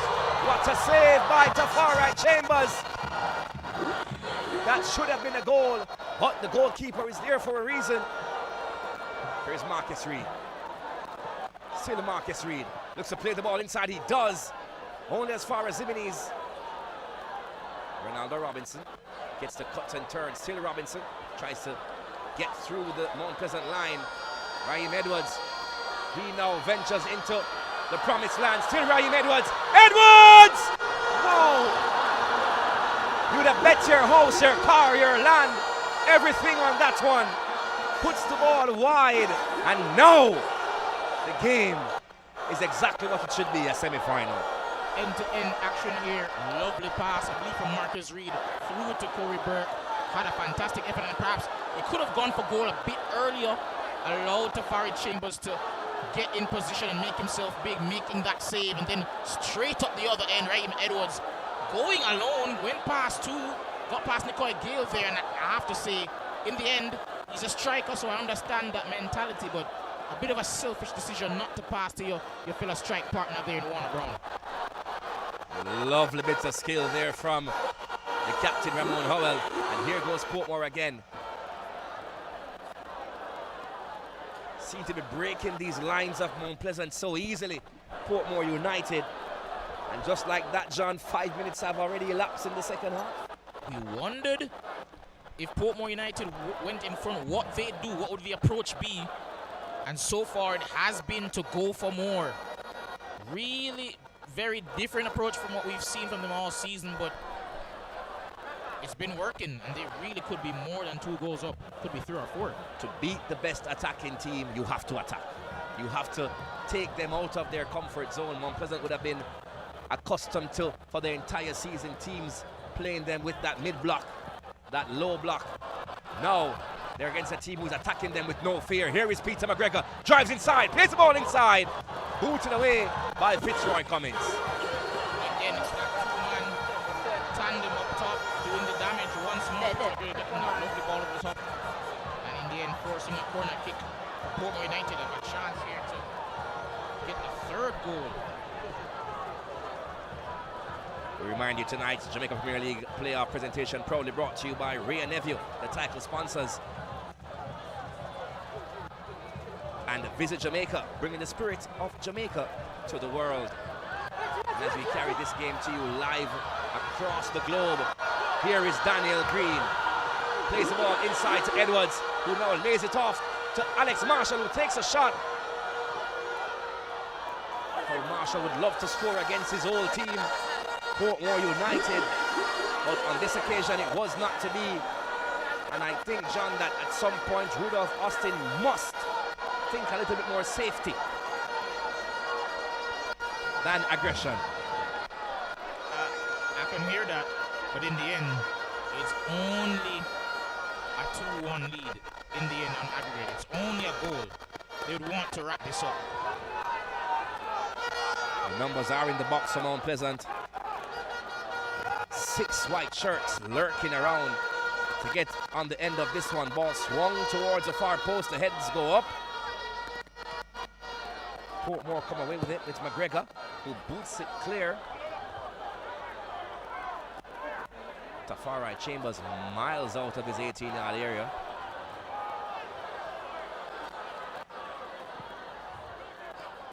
So play the ball up right down the middle. Intercepted by Howell. Here is Peter McGregor. Looks to play the ball inside to find a substitute. Javane Brown gets ahead to it. Into touch, it's a goal kick. Great cross, just couldn't direct it goal. But again, Portmore United found some joy down that right-hand channel. Looking really dangerous, and Portmore United just look so threatening every time they come forward, and Mount Pleasant unable to do those overlapping runs. Not for the weak-hearted, I can tell you that. Portmore United knocking on the door of Caribbean, CONCACAF Caribbean Cup soccer.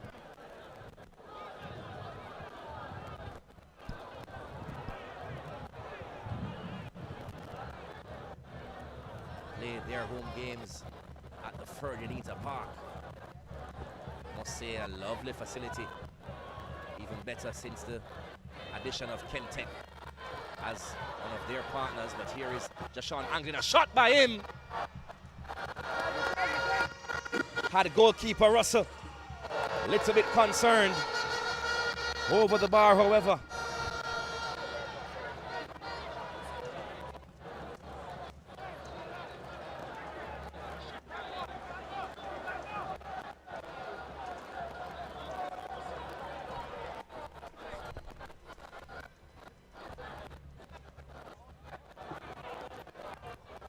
Big clearance by Russell. Headed home by Dyer. And then given away by Kimoni Bailey. Not sure why, Mom. You mentioned, John, earlier only a goal, and you will beg to question Mount Pleasant playing a little bit of desperation. But here is Warner Brown. Robinson for Portmore United. Tries to bring it down. Tackled by Clifford Thomas. Easily done by Ramon Howell. Here he is on the move to Robinson. Lovely play there by Robinson. Back to Howell. Lovely football by Portmore United. Here is Corey Burke. Inside to Robinson. Looking to play a pass over. Looking for Mullins. Saw a deflection there. But no. Goal kick. In the end, the final pass wasn't what they would have wanted, but I have to say, some champagne football on display there in the build-up from Portmore. Looking really good. Some really attractive football for the supporters to witness. There's Tyreek Ximines tackled from behind by Daniel Green, and a yellow card immediately issued by referee Dwyer.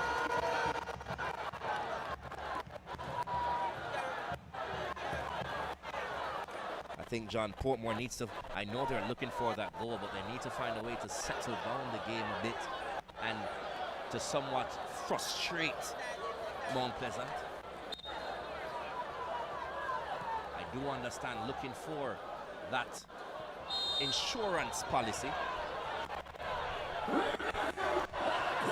honest, I think it's perhaps the best bet, because with a team like Mount Pleasant, they're like Cavalier in a sense in that you have to kill them to make sure they don't come back. You have to completely make sure they're dead.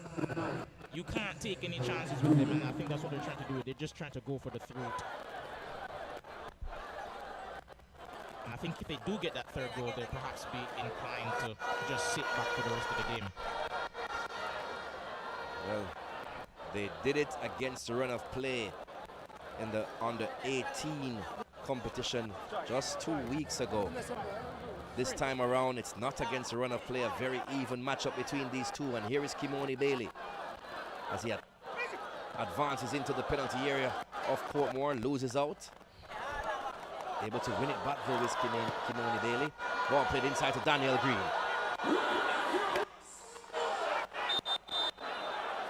Offside is the call on the far side. Whistle on the play. And there you can see just a bit of indecision from Daniel Green in the final third.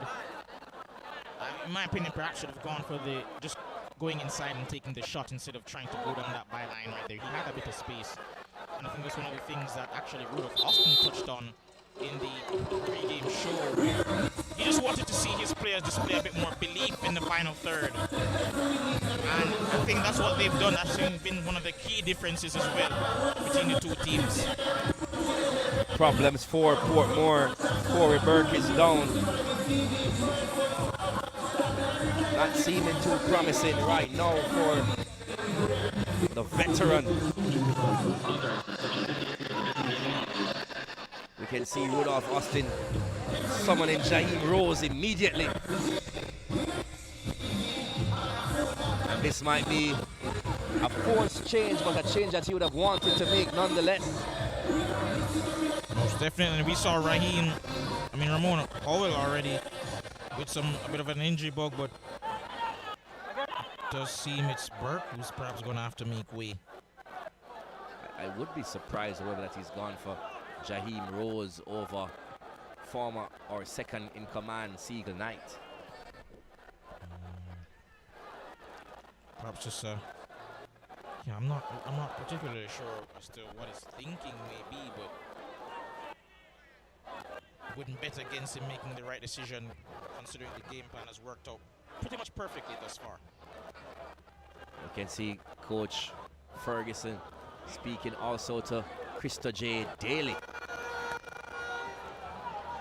That's a youngster I have a lot of time for. Very skillful player. Miscue clearance by Russell. Portmore still playing with 10.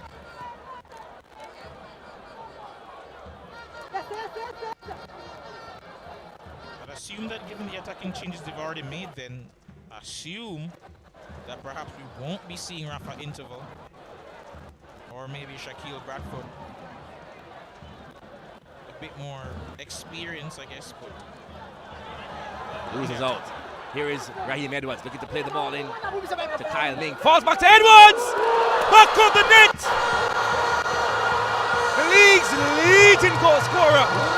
John mentioned he's failed to score in the playoffs for the past 2 years. And he said to John, no. I am here. I'm on my way to the Unity Cup for a reason. What a goal by Raheem Edwards to level things here again at the National Stadium. Come at the hour, come at the man. Big players do step up in the big games, and that's just what he's done. Fantastic effort. Fell to him rather fortuitously there, I must admit. The attempted pass didn't quite come up, then the first time strike. And yeah, Daniel Russell had no chance with that. Buried it into that far left-hand corner beyond one of the goalkeepers of the season, Daniel Russell. Must mention though, Mount Pleasant scored that goal while Portmore was down to 10. Albeit an attacking player, but down to 10 they made use of that happening. Another change for Portmore as number 9 Peter McGregor has also been taken off, and they're coming on is number 18. Tej Bryan. Got a great chance in the first leg to score against Mount Pleasant, didn't quite take it. They'll be hoping that he'll be better in front of goal this time around. Peter McGregor's going to make way. And I have to say, this game's getting more interesting by the minute. Everything to play for now. Yes, you might see 2-1. Portmore lead, but the aggregate score 2-all. 27 minutes left to play here at the National Stadium. And all to play for.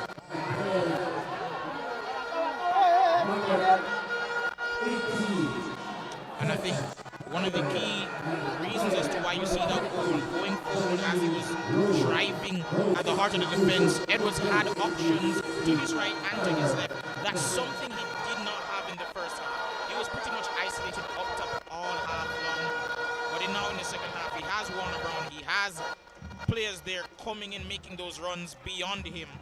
And I think he was able to get enough space to get a shot off there for that very reason.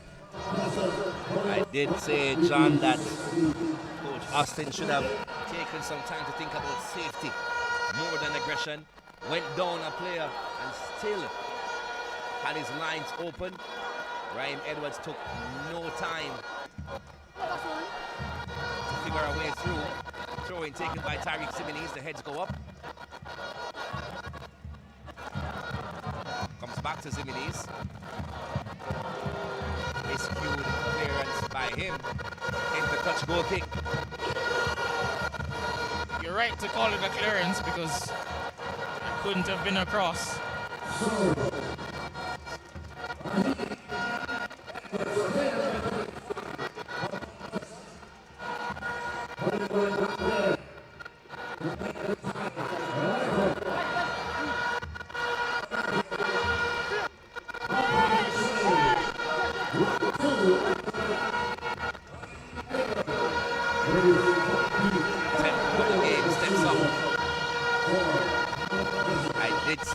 Love is not over.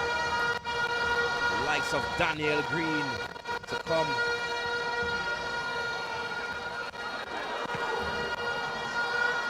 I also mentioned the addition of Warner Brown.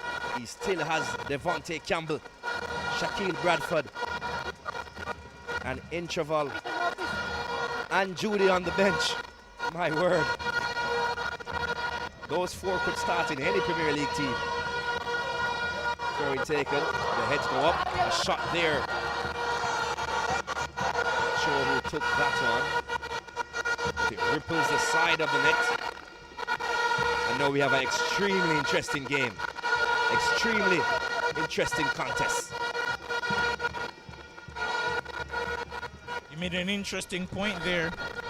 Just pointing out the depth of the team. You were right. That's really what I was about to say. And just if you look at their bench players, a lot of them really would start in the majority of teams around the league. And when you have that level of talent at your disposal, then it's no wonder why they've been able to go on this prolonged period of success. But now they're in the attack here.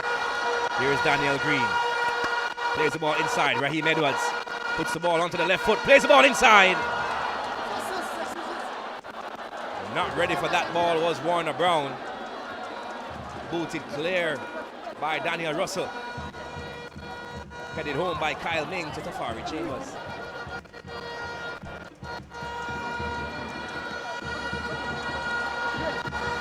Bad control by Jaheim Rose. Shot by Green! Just wide off the mark.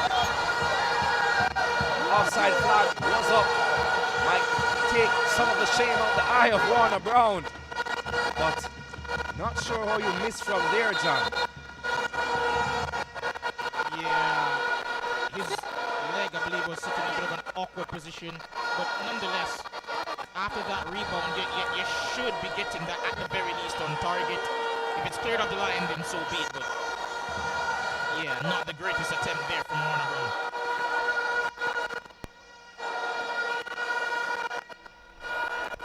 Some nervous-looking spectators. It is nervous times for both teams at the moment.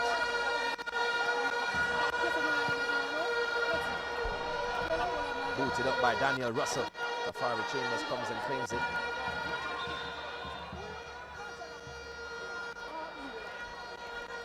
Tej Bryan just coming together with the goalkeeper.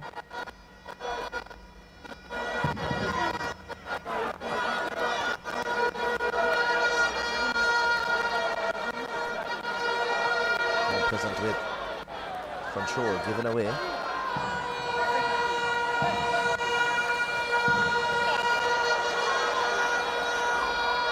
Here goes Ronaldo Robinson, gets by two defenders, tries to play the ball inside to Tej Bryan.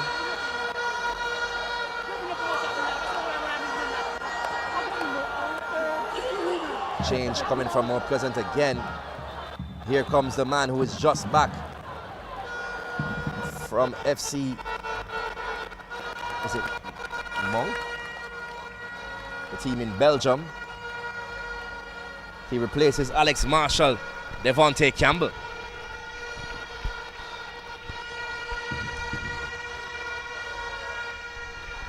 Looked really sharp when he came on in the first leg down that left-hand side, and I believe that's where he's going to go again once more. Blistering pace, able to beat his man with ease.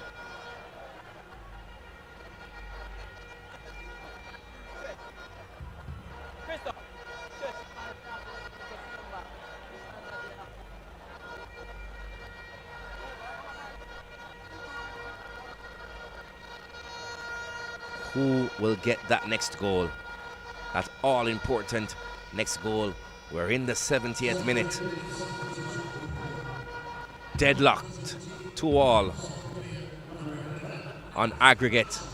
2-1 here at the National Stadium. All to play for within these next 20 minutes.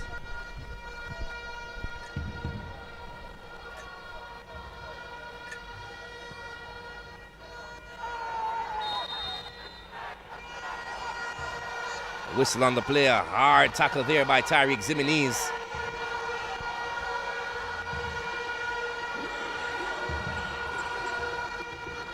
Mount Pleasant will try to make use of this one.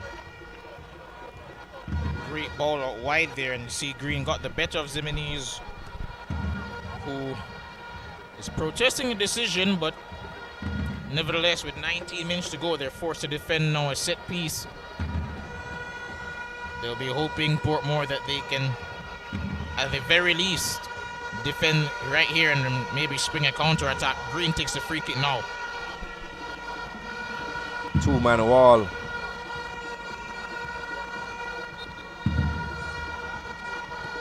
Swung inside, the heads go up. Headed away quite comfortably by Mount Pleasant, forced to Devontae Campbell. He takes a shot, wins himself a corner kick. Yet another set piece here for Mount Pleasant really piling the pressure on now.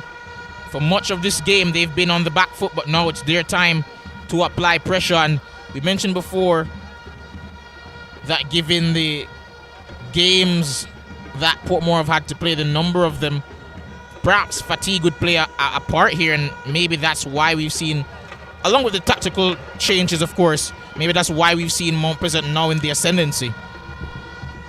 Corner kick for Mount Pleasant. Swung in towards that near post, booted away by Portmore United.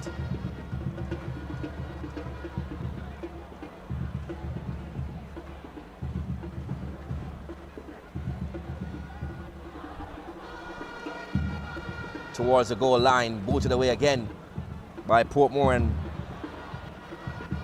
it's all Mount Pleasant now.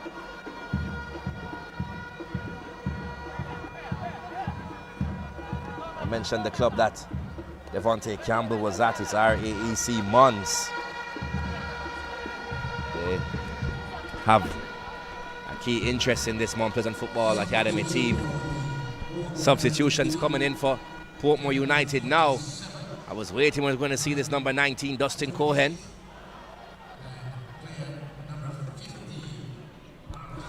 And it's Ximines who's coming out for Rashawn Small. Of course, did score in that second leg against Racing, but a real surprise to see Ximines come out here. I am as well. And he walks straight into the tunnel, Tyreek Ximines. Not even to the bench.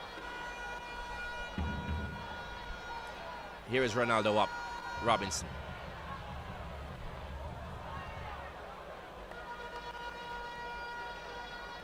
I hate to speculate, but I hope it's not injury related. Well, the trainer didn't follow him. Ronaldo Robinson. Back to Small, who boots it up. A whistle on the play, a free kick. It's actually Javin Brown. So 5 changes made by Portmore United.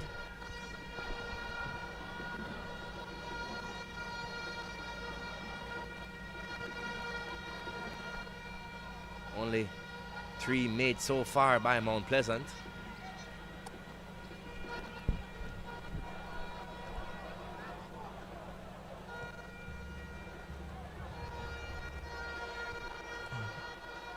Poised for an exciting last 15 minutes here in this encounter. All to play for. Either way, it could be history in the making. Portmore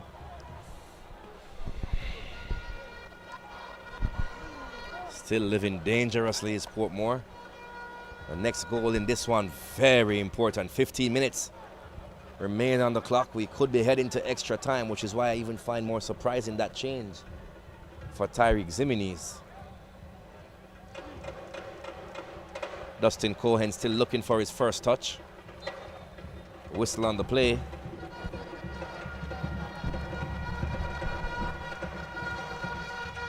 and he looks a rather concerned figure, Rudolph Austin, and you're not really ever seeing him wrestled. But you do begin to wonder what is going to be his approach now for the remaining few minutes. That press that we saw from them in the first half, that was pretty much strangling Mount Pleasant's midfield, that has long gone now. Tired bodies, tired minds come into play. I did say to you, around the 60th minute is when you'll notice those 4 games in the 10-day span start to take toll. A whistle on the play by the referee.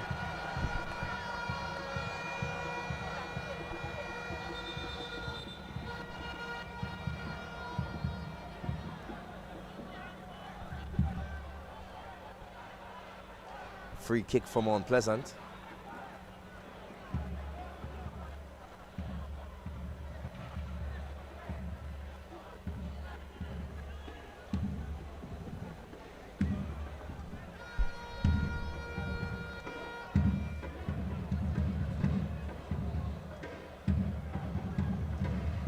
we see Stephen Young. Austin would have loved to have him. I think he underwent a broken leg, if I'm correct, earlier in the season, John. Yeah, suffered a pretty bad injury and then came back into the fold. Still played in the surplus of 20 games, north of 20 games in this season, but in the end, not fully fit enough for the playoffs, where Nicoy Gale and Emilio Rousseau have done rather well at the back, even without their solid centre-back, Stephen Young.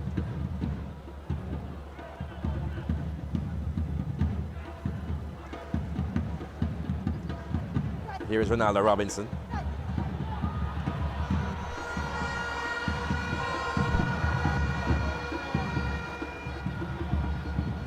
Player down for Portmore. And it seems to be Robinson. Might have been a trailing arm that's catching him in the face.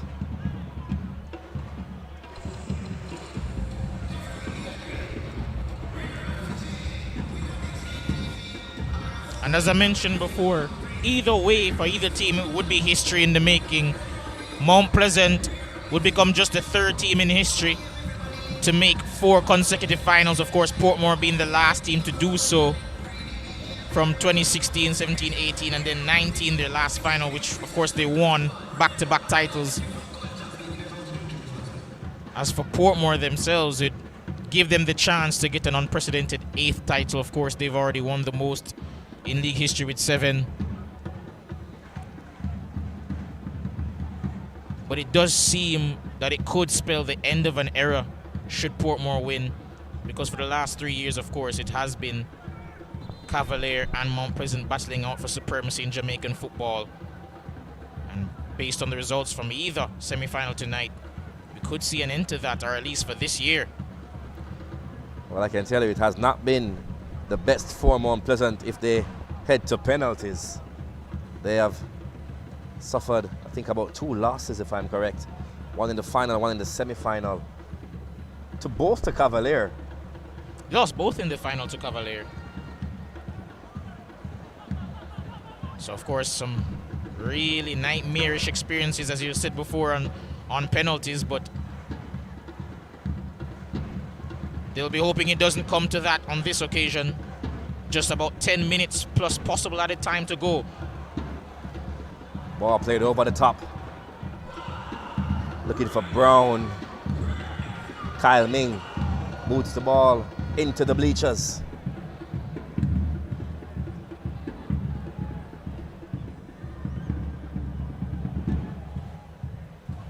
You see Corey Burke there. You see Peter McGregor there.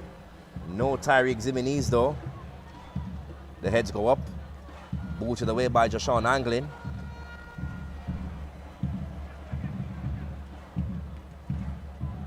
High into the evening sky.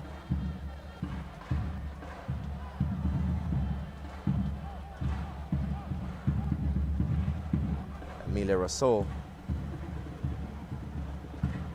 Russell. Here's Nicoy Gale.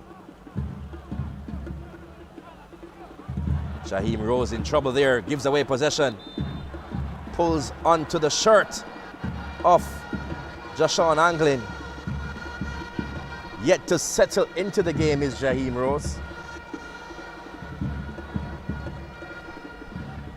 And I have to say, based on the changes that Rudolph Austin made, it would have seemed as though he was heeding a bit your advice in terms of just going for a bit more solidity in the middle of the park. But I have to say, when you have players on your bench that going forward could make a difference. The heads go up, comes down. There's a whistle on the play. It seemed to be a handball on Warner Brown. Free kick for Portmore. Yeah. Russell wanting the ball a bit earlier there, just disappointed in the Mount Pleasant player.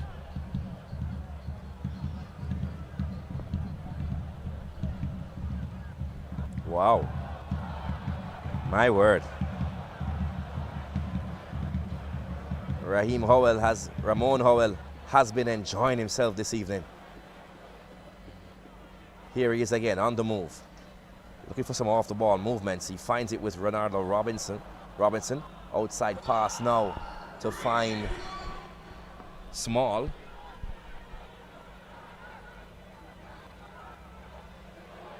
Small goes to ground.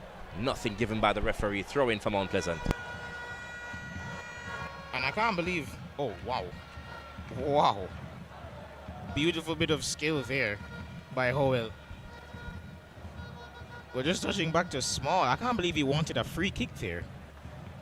He went to ground on his own. Surprising to say the least. Mount Pleasant with possession. It's turned over. Ronaldo Robinson. Here's Jaheim Rose. Quick foot movement by him. He goes to ground now and wins himself a free kick. Free kick in a really good position. And of course, how they could do with Corey Burke here in the box. Need somebody to head this home.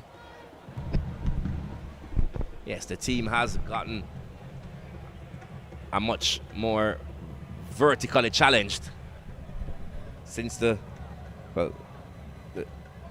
substitution of Burke as Ximines makes his way back to the technical area, so might have just been a little niggle for him. Here's the free kick. Rousseau over it, looks for the near post. Cleared by Mount Pleasant. Only as far as Small. To Robinson. Here is the captain, Ramon Howell. Lovely movement there off the ball for Brian. Here's Dustin Cohen. A square by Cohen inside, looking for Brown. Falls to Jaheim Rose. He can strike it, you know. To Small. Plays it inside. A diving header there from Haiti with love. Clifford Thomas clears the lines of Mount Pleasant Football Academy. Into the 85th minute and Portmore knocking on the door. Long throws inside, headed away by Thomas. To Small. Inside to Rousseau. Nicoy Gale gets by Warner Brown, plays the ball over the top. Looking on the far side for Mullins. Lovely square by him, cleared by Kyle Ming, still in the area though. It falls down to Ramon Howell, gets by the defender, still Howell. Shot taken, blocked by Thomas yet again. Falls to Ronaldo Robinson. Portmore knocking on the door. Into the 86th minute. And you start to wonder, John, do Portmore have the legs to go extra time? Well, Ronaldo Robinson had the legs to get past his defender. Whoa! Russell almost got into trouble there. Dangerous moments there by Nicoy Gale and Daniel Russell.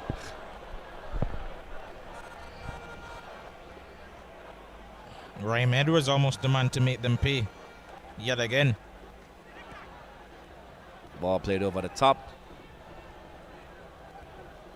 Falls to Tafari Chambers. Russell goes to ground, John. Once more, saw a couple of those moments in the first leg.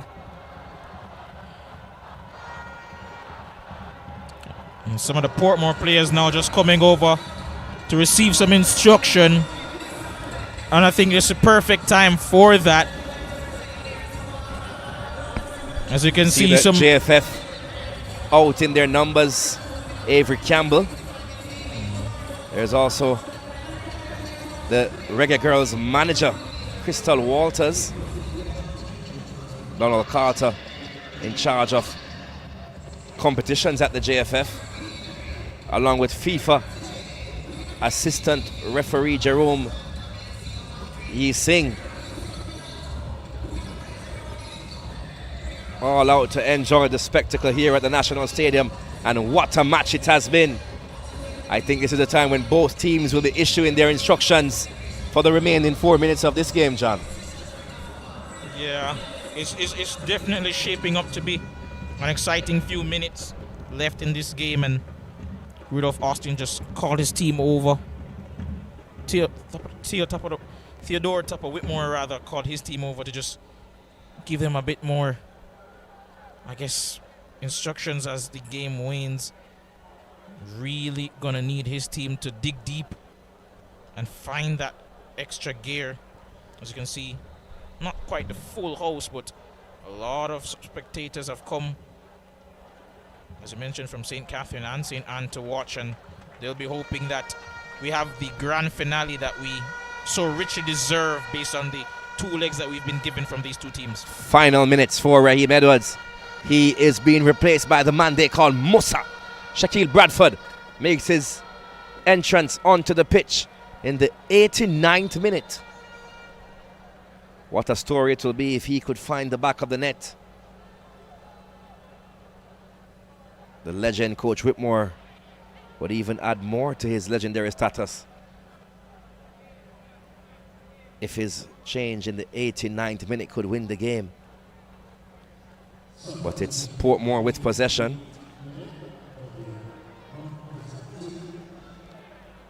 Nicoy Gale being pressed by Bradford. Fresh legs there. Loses out possession. Here is a challenge there. Gale goes to ground. Deemed illegal. Whistle on the play. Free kick.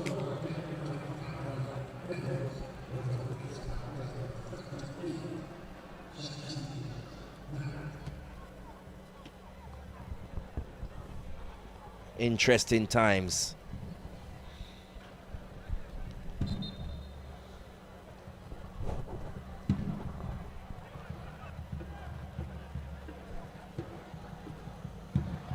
Very Small. Weaves his way out of trouble. Hard crunching tackle there by Jashawn Anglin. Gets a yellow card for his troubles. In the 90th minute. 2-2 the score. 2-1 the score. 2-2 on aggregate. And no, Portmore would have been wishing that the away goal rule would have been in effect. Unfortunately not. Not really around anymore is that away goal rule. Did make things interesting. I know a lot of people think it was perhaps a bit unfair, but I definitely liked it. As we head into 4 minutes of additional time.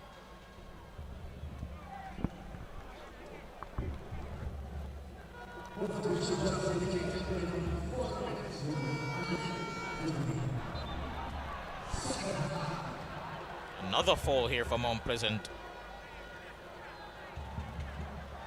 No, I mentioned the assistant referee in the stands is Jermaine, not Jerome. My apologies. I always love to have messages come in while commentating. It means that there are people out there, MG, watching.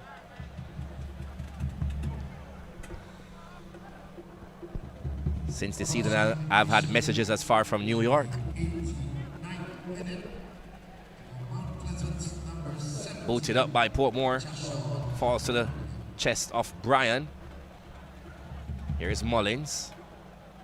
Dustin Cohen, have not seen a lot of him so far since he's been on.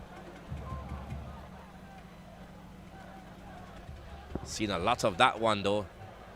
Ramon Howell. Played over to Small. Tries to put the ball through the legs of Devontae Campbell. Here's Ronaldo Robinson. To Rose. Back to Nicoy Gale.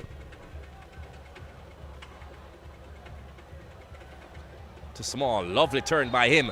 Whistle on the play. Well, he called a foul from before.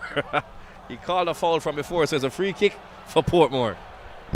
I thought it was going to be a foul for Mount Pleasant. In the end, I think it's the right decision, but a bit of a confusing turn of events. Yes, I agree with you. There was a foul there on Jaheim Rose before. No advantage given, so the referee, in all his authority, calling back the play. Free kick for Portmore in the 93rd minute. Ball swung in, the heads go up. Off the head of Clifford Thomas. Corner kick for Portmore. It'll be interesting to see if they send the numbers forward. Or will they be conservative? They have 6 numbers in and around the box. To be taken by Dustin Cohen. Swung inside towards Ramon Howell to the far post. He heads it back in. Looking for Mullins. That was actually Brian. Lines cleared by Mount Pleasant all the way to Russell.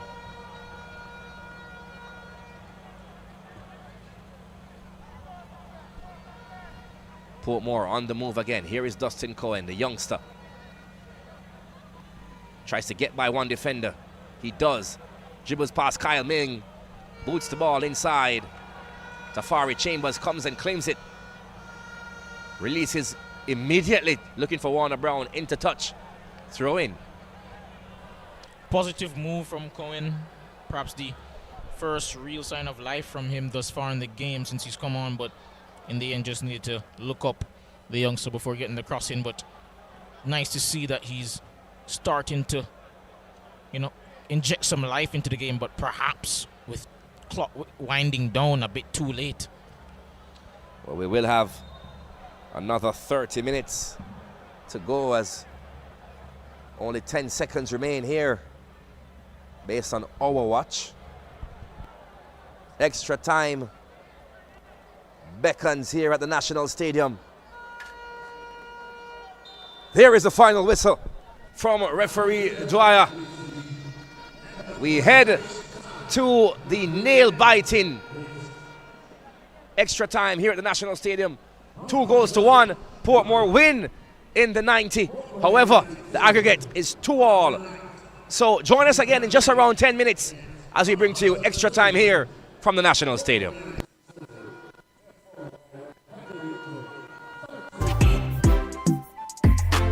And if you can't catch Quaco, you catch him short. Just like the proverb, Bosco Oats is ingrained in Jamaica. From me yai de me knee, Mummy used to always remind me of those good old Jamaican proverbs to keep me wise. Proverbs like, what goat do, kid follow.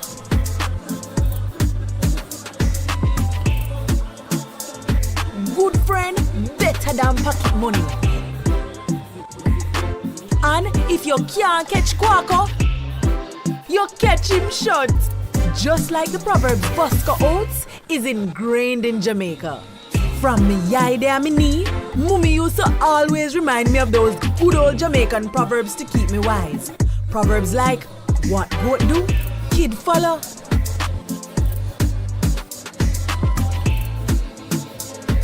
Good friend, better than pocket money. And if you can't catch Quaco, you catch him short. Just like the proverb, Bosco Oats is ingrained in Jamaica. The new air chilled chicken on my chicken nut. CB chicken. It tastes way better. I save from VM Building Society. Every deposit got me here. Every step forward put me in the driver's seat. For everything you're looking forward to, open an iSave account today. Visit gotomyvm.com to get started. Every $25,000 you save with iSave earns an entry to win cash or a new home of your own. The more you save, the more entries you get, and every entry has a chance to win a brand new home of your own. VM iSave is the key to winning. Here's to the early risers, and we are here all-nighters, the go the extra milers, and let's do it until it works, workers. People who are powerful, because they power through, day after day, challenge after challenge. You see, true power is not something you can buy or collect. It's something that starts on the inside. and you always know it when you see it. Sunshine Snacks Peanuts, proud supporters of the powerful. Ray and Never, feel we culture. Yo! New beginning, we winning, so share our spirit where you living, yeah. Share it. I make we all a one bar, you don't know we come from far. From far, anytime we rep, feel we country. Rear rum, it have to come with me. No matter with the bad vibes. Poor rear rum, a celebration time. I feel we culture. Make we show ya Jamaican culture. Ray and Never, overproof from we just a do it for we culture. A CB chicken, a better way. Introducing air chill chicken. It have more flavor, you don't know what you're missing. It tastes better, full of flavor in the kitchen. Better value, better taste, better chicken. CB chicken, tastes way better. Air chilled chicken, taste way better. Better value, better taste, better chicken. No antibiotic and hormone free. Have you tasted the new air chilled chicken? Or my chicken nut? CB chicken, it tastes way better. I save from VM Building Society. Every deposit got me here. Every step forward put me in the driver's seat. For everything you're looking forward to, open an iSave account today. Visit gotomyvm.com to get started. Every $25,000 you save with iSave earns an entry to win cash or a new home of your own. The more you save, the more entries you get, and every entry has a chance to win a brand new home of your own. VM iSave is the key to winning. Here's to the early risers, and we are here all-nighters, the go the extra milers, and let's do it until it works, workers. People who are powerful, because they power through, day after day, challenge after challenge.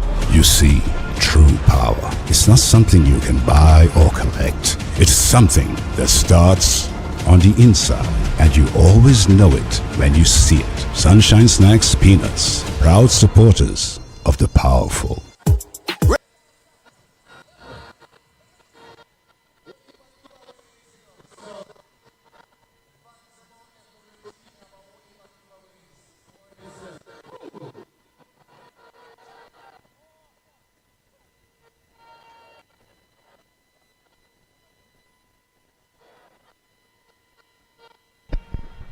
So we are back here for extra time. Another 30 minutes to go on the clock. Another 30 minutes of vigor, guts, hunger, pride, and passion. After 180 minutes, 2-2 is the score. After 180 minutes, a winner unable to be decided. Here we go. First place, Mount Pleasant Football Academy taking on third place, Portmore United. All to play for. Here is Nicoy Gale. Ball played over to Dustin Cohen. Plays it into Brian, who plays the ball inside.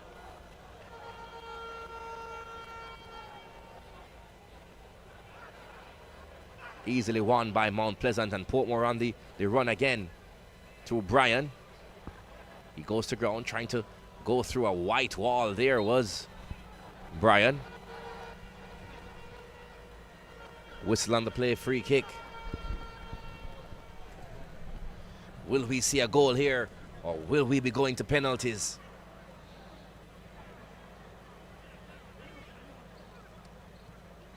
And if that wasn't enough, there's a game after this one. Hard tackle there on Daniel Green.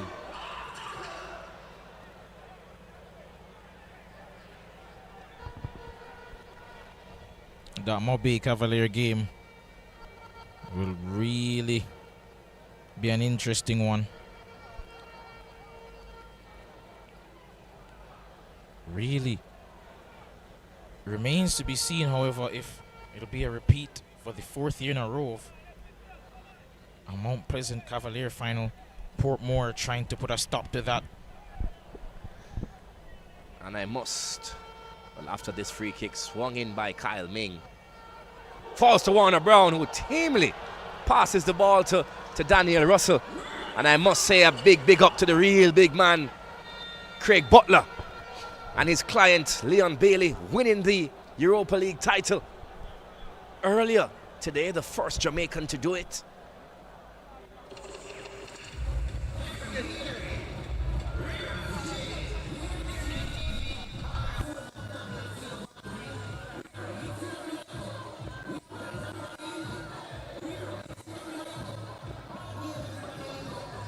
Oh, sorry, apologies. The second Jamaican, or can we say the first Jamaican-born player to win it. No Leon Bailey in the Unity Cup squad, however.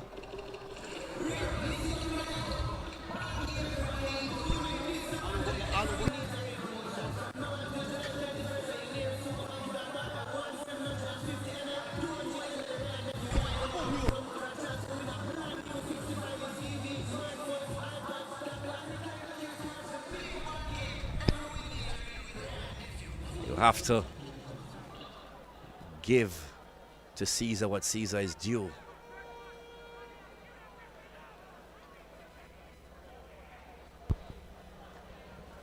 Aston Villa earlier winning the Europa League title, as we await to see who from here will have a chance to win the Ria Nevia Premier League title. Here's Mullins for Portmore United. Barged off the ball by Joshawn Anglin.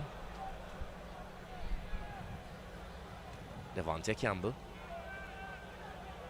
Robinson for Portmore wins it back, however. Portmore down the far side, plays the ball inside.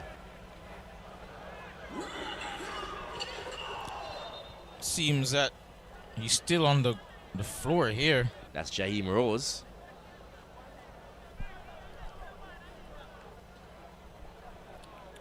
He actually was a substitute.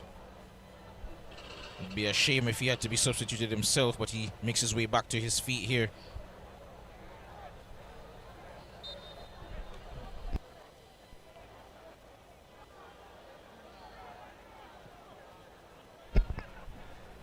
Booted up by Tafari Chambers.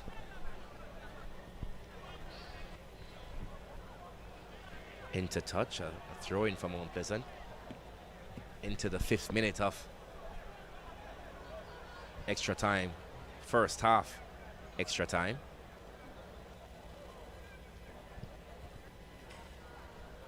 Start wondering, John, about the level of fatigue of this Portmore team.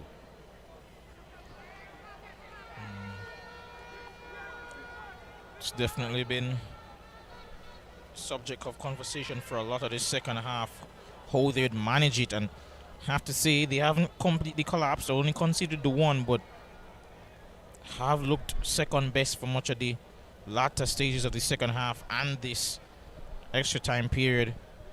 They found some life in the last 10 minutes or 5 minutes of the second half. As you see, Siegel Knight getting himself ready. Might be an indication of what Rudolph Austin might want to do for the remainder of this game.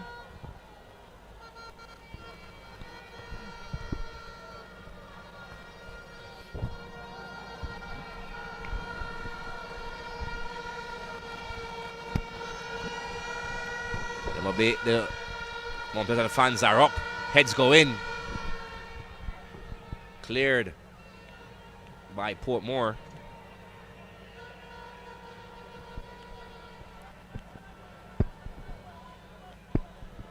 We will know that this Mount Pleasant team is a well-oiled machine.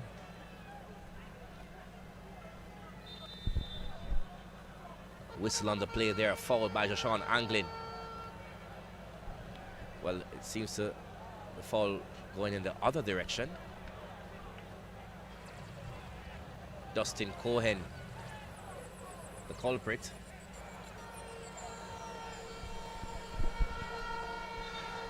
Joshawn Anglin, the man they call Rooney.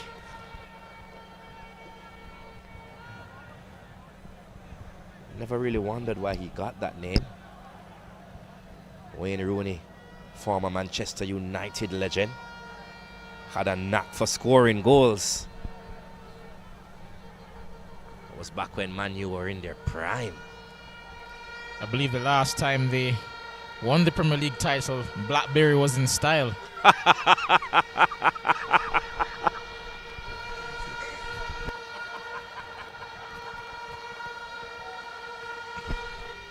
Free kick taken by Daniel Green. Ramon Howell gets his head to it. And despite 3 goals, Ramon Howell still the player that would have stood out so far from me, John. He's literally been everywhere. Yeah, he's been fantastic. Big reason as to why they have this lead, even though it's technically still level. Corner kick taken towards the back post. The flag is up. A foul, a push in the back by Fitzroy Cummins, says the referee. Free kick. Don't also mention Ronaldo Robinson. He has been fantastic as well. Yes, he has. Scored a goal as well.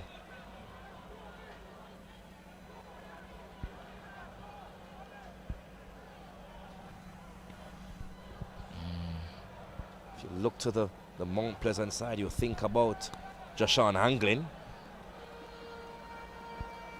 who has really been a feature within that midfield area. Making plays and breaking them up. Here is Ronaldo Robinson. Lovely pass to find Brown. Not sure what happened a while ago though.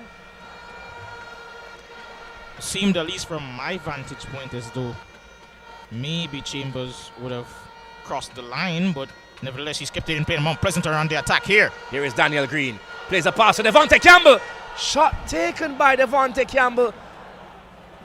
Could not get the ball out of under his feet. Well, it's a corner kick. Last ditch tackle there by the number 3, the substitute, Rashawn Small. Small. At first I was wondering, was that a shot? But yeah, most definitely right. Good defending in the end. As you see, Matthew Bell and Siegel Knight, the two getting ready. Ball swung inside, the heads go up. Clifford Thomas keeps it in, falls to Kyle Ming. Trying to take a shot was Kyle Ming. Another corner kick on the play for Mount Pleasant Football Academy. Portmore now under the cosh.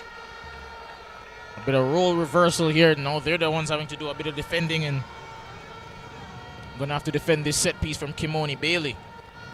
An in-swinger. Culture 6 is what they call him. Kimoni Bailey has 6 white shirts to aim for. Swung in with the left boot, the heads go up. Got the head of Fitzroy Cummins into touch. It's a throw in for Portmore. Not long to go, just about under 5 in this first half of extra time.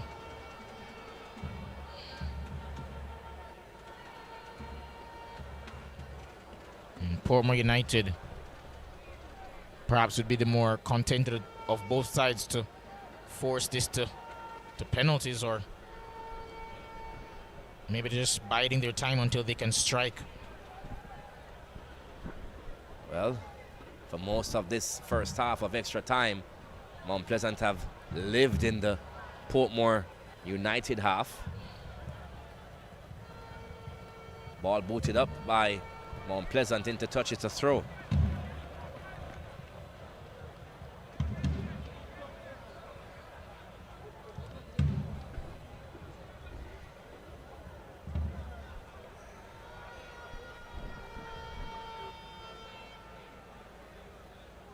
There's Ramon Howell again. Into touch, throw-in for Mount Pleasant this time. Into the 102nd minute.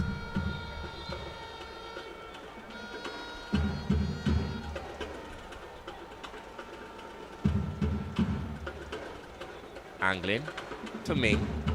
Ball played inside, cleared by Gale. Falls to Brown. Comes down to Kimoni Bailey, who takes a shot. The deflection carries the ball for a throw.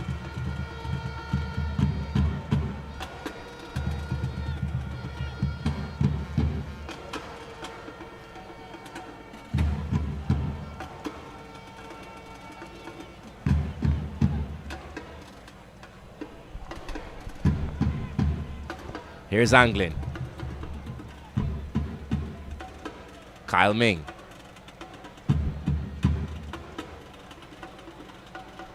Kept inside by Bradford.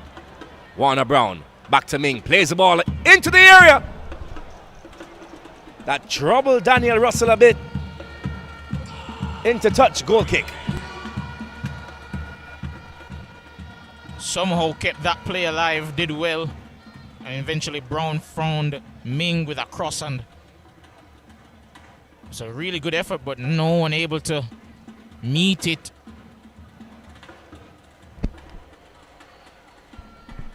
At this point, coach is now thinking about their penalty kickers.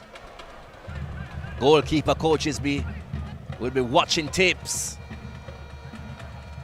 And it doesn't get any better than Andrew Sewell, the goalkeeper coach at Mount Pleasant Football Academy. I'm telling you, John, he will have every single penalty kicker of Portmore United written down to hand to Tafari Chambers, should they use him for the penalty shootout. Veteran Kemar Foster is on the bench.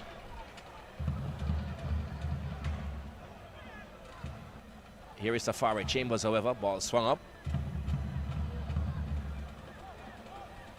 All the way back to Russell.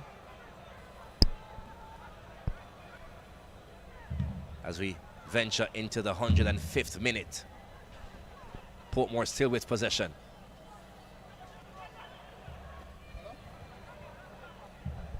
I think both teams have understood now that we're heading into the second half of extra time. That press from Mount Pleasant not there as much as it was in the opening quarter of the first ET half. Here though is Portmore in the 18 area. Ball pin across into the back of the net. Into the back of the net. Dustin Cohen, the January transfer to the Sunshine City team, puts the ball into the back of the Mount Pleasant Football Academy net, and Portmore United, John, take the lead. And it's the schoolboy football starlet that has put Portmore United into what could be an historic lead here at the National Stadium. Fantastic goal. And we did talk about whether or not we'd see him, because we wanted to see what he could bring to the game in what was a flagging Portmore United team in that second half. But look at that beautiful cross from Tej Bryan, who's also a substitute himself, and a fantastic header, putting it where Tafari Chambers was coming from, and in the end couldn't get down enough to get to that bullet header from Cohen. If you look back at the replay from that angle, if we can get that angle again, you can see that I'm not sure that's where Dustin Cohen wanted to head that ball to. I think he has his eyes closed. I'm not sure that's where he wanted to head that ball to. Looked as if he was aiming to go across to the far post. Instead, it hit the side of the head. You can see it there. It hit the side of the head and the back of the net. Portmore United, they lead here on aggregate, but 3-1 on the night. With 15 minutes left to be played, Mount Pleasant have to throw everything at it now. As there is the whistle from referee Dwyer. After 15 minutes, John, it was all Mount Pleasant. All Mount Pleasant in the first half. And out of nowhere, a mistake by Fitzroy Cummins. And Dustin Cohen, the substitute, latched on to a fantastic square by Tej Bryan. Of course, Portmore United, of course, as you mentioned before, were second best for a long time, but fantastic. That's what a goal can do. It can just completely shatter your preconceived notions in terms of how a game is going and what you'd expect a team to do. And now with just 15 minutes to go, Portmore have a chance to get to their first final since 2019. What do you suppose their approach will be for the remainder of these 15 minutes? Well, I did say to you that in the first half, Rudolph Austin needed to go for safety. He went for aggression. He has 15 minutes to play. He has Seagull Knight now going through the paces a little bit faster. I would look to see him coming in now, solidify that midfield, because if you stop the playmaker, you stop them from attacking. Portmore United, they have come out here 3 goals against Mount Pleasant. The first time they've done that all season. Winning a game against Mount Pleasant in the 90. First time they've done that all season. They look to have the edge, but do they have the legs? They may not have the legs, but they have the heart, certainly. And speaking of heart, to be a teenager and scoring a goal in a match of this significance, it takes some doing. And that's exactly what Dustin Cohen has done right throughout his Dakosa Cup career. He's popped up in big moments, and he's done it once more. As the Hill and Gully rhythm plays in the background, who will be on a ride? Will it be a ride to St. Anne with tears? Or a ride to the Sunshine City full of joy, full of laughter? Let's see. 15 minutes left to play here at the National Stadium. Agony is knocking on the door of one team, and joy knocking on the other. Beautiful way to put it. And as the players come out for a 15 minutes of what could be an eternity for one team, it most definitely promises to be another exciting half. And a change is also going to be made here. Shaquille Dyer being replaced for Krista J. Daly. A big change there by Coach Whitmore. Will now go 3 at the back and bring in Krista J. Daly to go into that midfield area, which we mentioned a short while ago. Seagull Knight needs to come in to bring that level of protection. But his game plan has worked so far. I am just a commentator and a photographer, nothing but a coach. Here is Daly to Clifford Thomas, who plays the ball up, falls to Daniel Green. He goes to ground. Penalty. Penalty given by the referee. And just like that, just like that, John, worrying faces for the Portmore United supporters. A penalty called by referee Dwyer. The contact does start inside the box, most definitely. Well, he has said that Emilia Rousseau has charged through the back of Warner Brown. And you can see the elbow of Emilia Rousseau. I mean, I had a call like that, John, last week in the Women's Premier League, and that wasn't called as a foul. To come to the Men's League now and see that be not only called a foul but a penalty.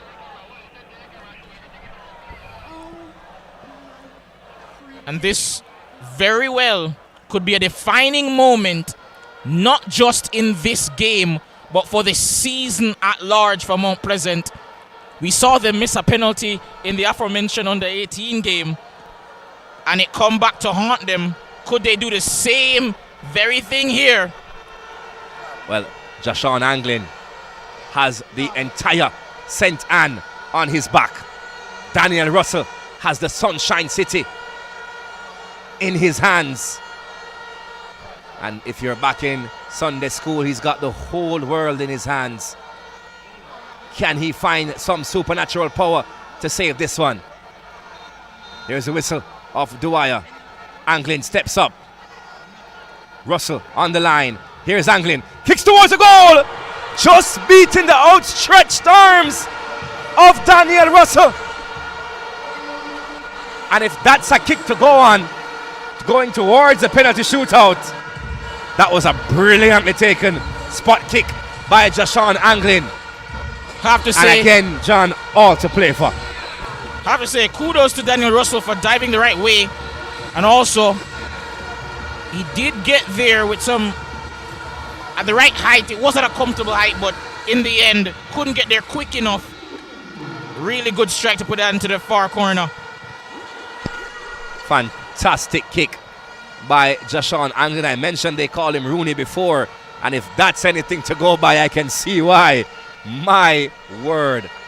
A brilliant spot kick from him into the lower left-hand corner of Daniel Russell. Daniel Russell has about a 6'3" frame. It will be difficult for him to go down there. Yellow card issued to Ronaldo Robinson.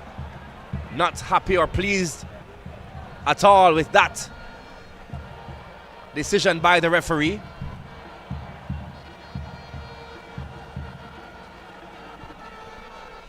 Fine margins do make the difference in a semi-final.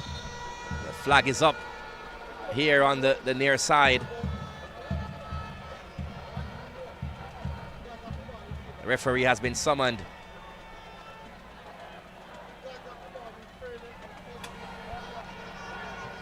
By the officials.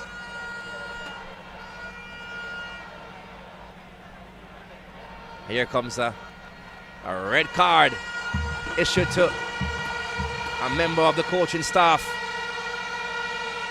from Portmore United. That's actually the goalkeeper coach. That's not a coach that you want to lose heading into a penalty shootout situation, John. Most definitely not. And judging by his reaction, he was absolutely livid. Not sure as to why. Whistle on the play there. Yellow card shown to Shaquille Bradford. I'm going to say, John, I'm not sure what Rudolph Austin is waiting on to get Siegel Knight into the mix. I have to say, you called it. He did need to just go a bit more for solidity at the back and right the way, right from kickoff for the second half. They've conceded a goal and conceded a penalty that led to a goal. In some eyes, a bit of a contentious decision, but nevertheless, a bit naive defending.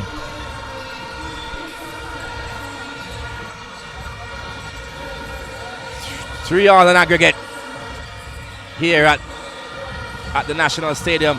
Let's look at this spot kick again from Jashawn Anglin. Oh, it was touched by Daniel Russell into the lower corner of the goal. Not as precise as we thought as before, John, but had enough pace on it to get it past the goalkeeper. Yeah, I did mention that it was at a height that he could get to it, but as I mentioned before, just a bit too much pace on it. And as you can see there, a couple of the other goalkeepers for Portmore United warming up. And could we see perhaps a substitution here? Oh, actually, that was for Cavalier. My bad, perhaps. I got ahead of myself there. Ball swung inside, looking for Brown! Back of the net! Back of the net! The substitute, Javon Brown, hits the Mount Pleasant Football Academy net, and they're behind yet again. Portmore United has come to really put their foot down, and I think Tafari Chambers was sleeping there, but it's the substitutes again working for Portmore United. He made an impact in the second leg of the racing game. And once more, he's come off the bench. And he's absolutely stolen the show here. What a cross. What about that cross? Perfect weight on it. And all he had to do was guide it into the far corner. Suggestions maybe Chambers could have done better, but as you said before, caught napping in the end. He was a bit surprised. If we can get that replay again, producer, to see exactly what Tafari Chambers did. It's a free kick from over the half line. The entire back line of Mount Pleasant went to sleep. You can see Javane Bryan sneaking in behind Kimoni Bailey. Tafari Chambers not sure if he should have been coming for that one or not. But with nonetheless, it's 4-2 here on the day, 4-3 on aggregate. And if you paid to enter the National Stadium, if you paid for the stream and you're watching at home, you have got your money's worth. Once in a lifetime experience for the fans, but also once in a lifetime experience for Javier Brown. Doesn't score many goals, but he's popped up with arguably the biggest one of his career in the semi-final against Mount Pleasant. Just over 5 minutes left to be played here at the National Stadium. And I'll ask you again, John, when does Seagull Knight enter the field? At this point, I have no idea what Rudolph Austin is playing at, but I'm glad for it as a neutral. Apart from predicting that Portmore would win by 2 goals, which it seems they're on track to do, I have no horse in this race, but I tend to agree with you. They do need to go for solidity, but what's happening here at the back? Booted up by Portmore. Clifford Thomas, the only one back for Mount Pleasant. Mount Pleasant would have gone to that 3 at the back structure. And here comes Seagull Knight, finally, in the 114th minute. And he comes on for the substitute, Tej Bryan. Which would mean that there are no recognized forwards up top for Portmore United. A bit of a Jose Mourinho masterclass incoming. All hands on deck, I suppose, at the back, surely. Well, their leading goal scorer, Ronaldo Robinson, does not play centre forward. Probably going to have to play there, perhaps, maybe. What will Rudolph Austin do for the remaining 5 minutes of this one? Dustin Cohen, the goal scorer, or one of the goal scorers, he loses out. And here goes Krista J. Daly for Mount Pleasant. Captain Kyle Ming boots the ball into the area. The heads go up, headed away by Nicoy Gale. Falls to Joshawn Anglin. He has a strike on him. Shot taken. Just wide of the right upright for Daniel Russell as the Portmore United spectators come to life here at the National Stadium. It's a corner kick actually, John. Everyone up but the goalkeeper for Mount Pleasant.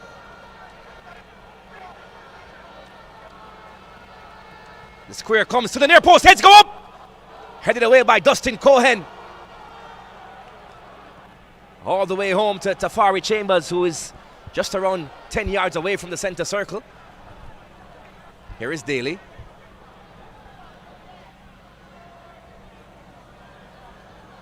It's key to mention, John, when we get the chance to.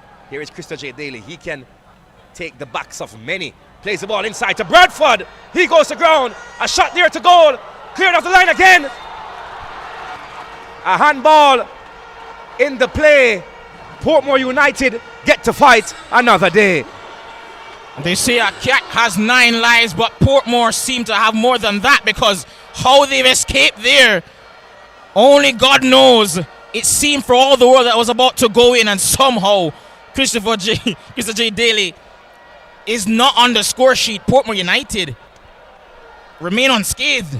I was mentioning, John, that it's key to mention that the man who is a chairman at Portmore United now once sat on the board of Mount Pleasant Football Academy, the great Garwin Tuller, who left there and went to Portmore to build this dynasty.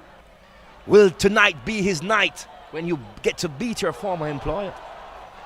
Would be an interesting storyline, plenty of those in this game.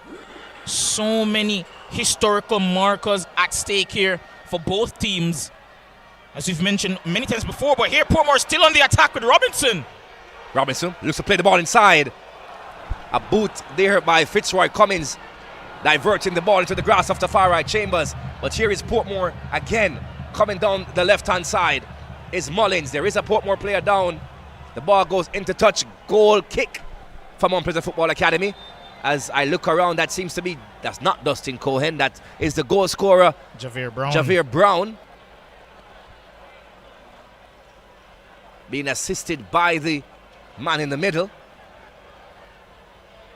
We're in the 118th minute.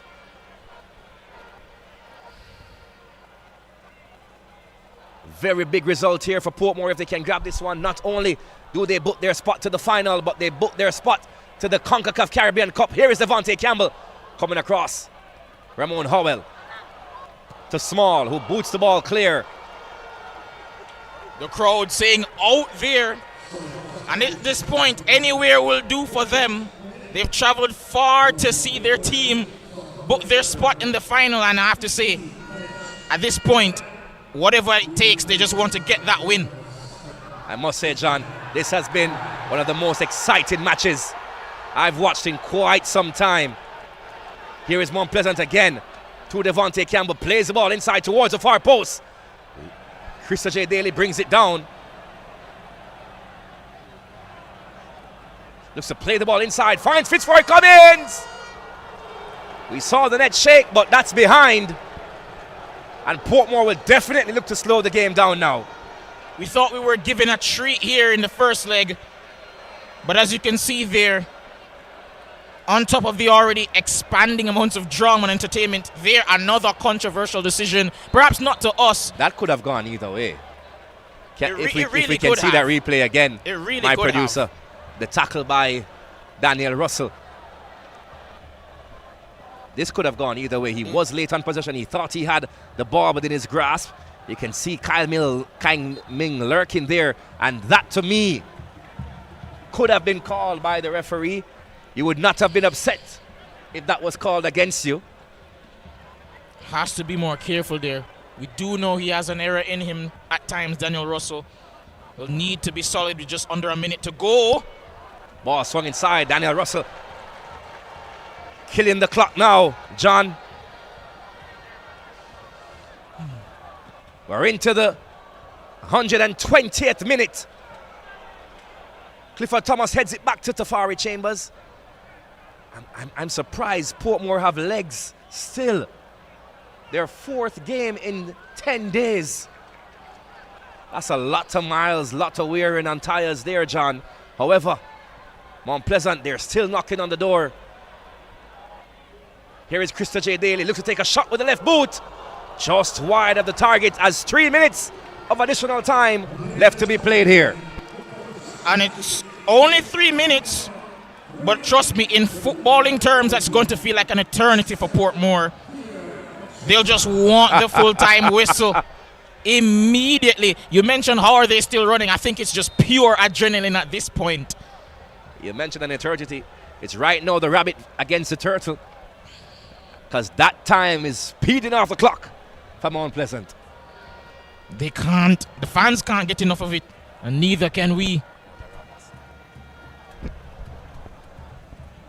Ball booted up, John, as you mentioned earlier, between Ramon Howell and Ronaldo Robinson.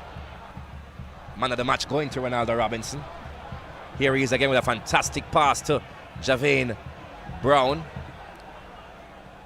who wins a corner kick. Wisely. Good clock management there. We see so many times in situations like that, players make really dumb mistakes, but Javane Brown displaying some good wisdom there in that situation. Wins a corner. This would mean, John, if the scores remain the same, that Mount Pleasant will have to wait for the third place matchup to book a ticket, and they'll have to go through the qualifying process to venture into the CONCACAF Caribbean Cup. As the reigning champions, no less. As the reigning champions, no less. Cavalier, last year's champion, will have to win their game as well. We're in the 122nd minute, just 90 seconds left to be played here at the National Stadium. Everything you could have imagined or dreamt of happened in this game.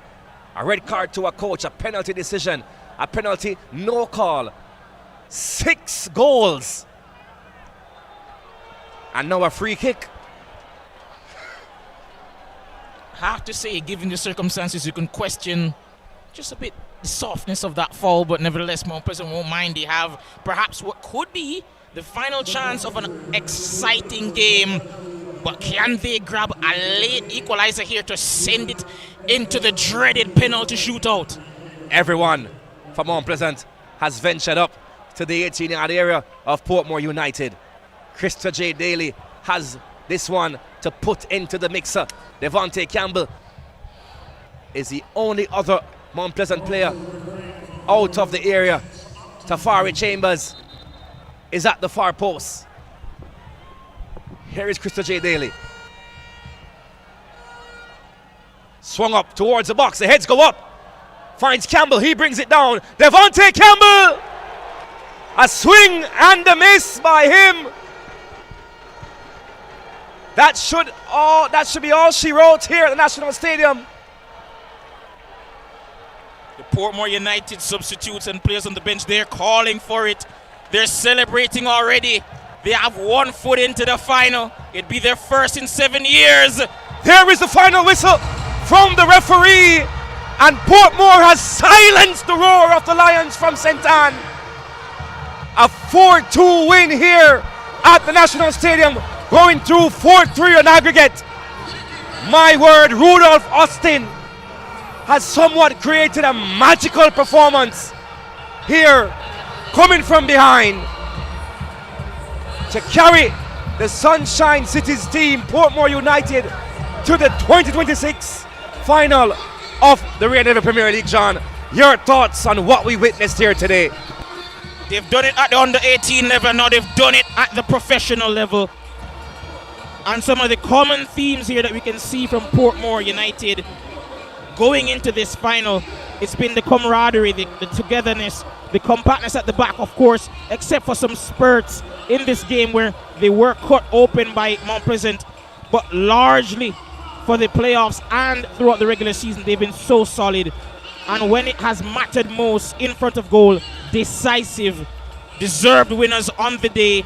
They made Mount Pleasant look second best for much of this game, and that is a near impossible feat to accomplish for most teams.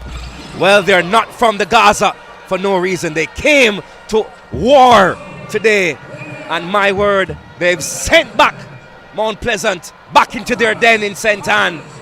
Portmore advanced to the final. John, as we bring you the highlights from today.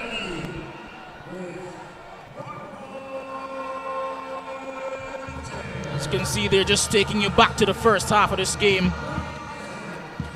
Throw in coming there, and a bit of a hefty challenge as well. Free kick by Marcus Reed, a lovely ball over to Ronaldo Robinson to set up the first opportunity of the game. Good move to get some space in the box, but just couldn't get a proper shot off, going out for a goal kick.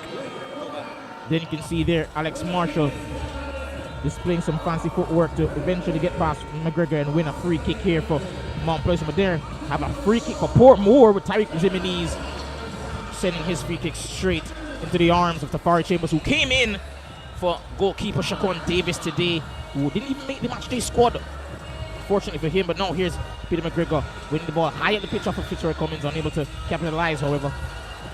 And now Ximines from way out, from downtown, you could say, scoring an inexplicable effort. Perhaps, did he mean it? It's hard to tell, but I doubt he'll care. He scored yet again, scored in the semi-final, and he scored once more to send his team to the final. And then you have Mount Pleasant coming back straight down the other way, trying to get a goal. That cross, however, easily claimed. And then Guthrie's pass, not cleared well, fell to the feet of the man who's won the Man of the Match award, Ronaldo Robinson, who's arguably been the player of the knockout stages thus far. Yet another important goal. Fantastic effort, unleashed a venomous strike into the top corner of the net. Tafari Chambers, no chance with that one. Mount Pleasant on the attack once more. Kyle Ming, great cross, but Kimoni Bailey, despite meeting it first time and a good connection with it, unable to get it goalward. That sails over the bar. Corner coming in from Portmore, and somehow Peter McGregor, despite having all the goal to aim at point blank range, just heads wide. But they're still not done yet on the attack. Lovely ball through to Corey Burke, who had a good game himself, but Tafari Chambers making himself big, spreading like an eagle, and made a timely save to keep Mount Pleasant in it. Krista J. Daly, Raheem Edwards rather, racing through, beating a couple of players, perhaps could have looked over to his teammate Warner Brown and found him, but in the end, his shot unable to be into the back of the net. Another opportunity for Mount Pleasant here, and this time Raheem Edwards does get the pass off, but this time the shot just not on target.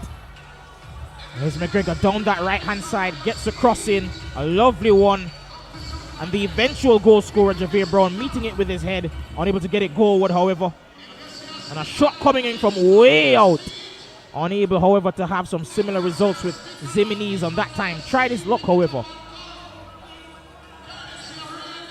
Lovely turn there by the captain Howell, who was arguably one of the players of the match himself.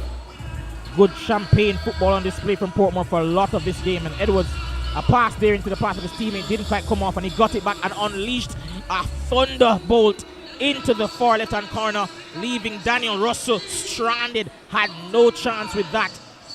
Got his first goal in 2 years in the playoffs. What about that effort?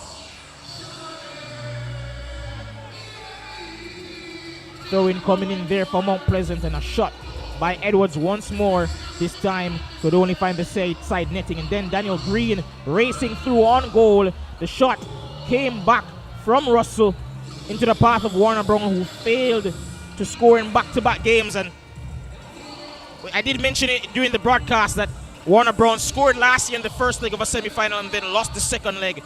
It seems that history has repeated itself, unfortunately, for last year's Golden Boot winner.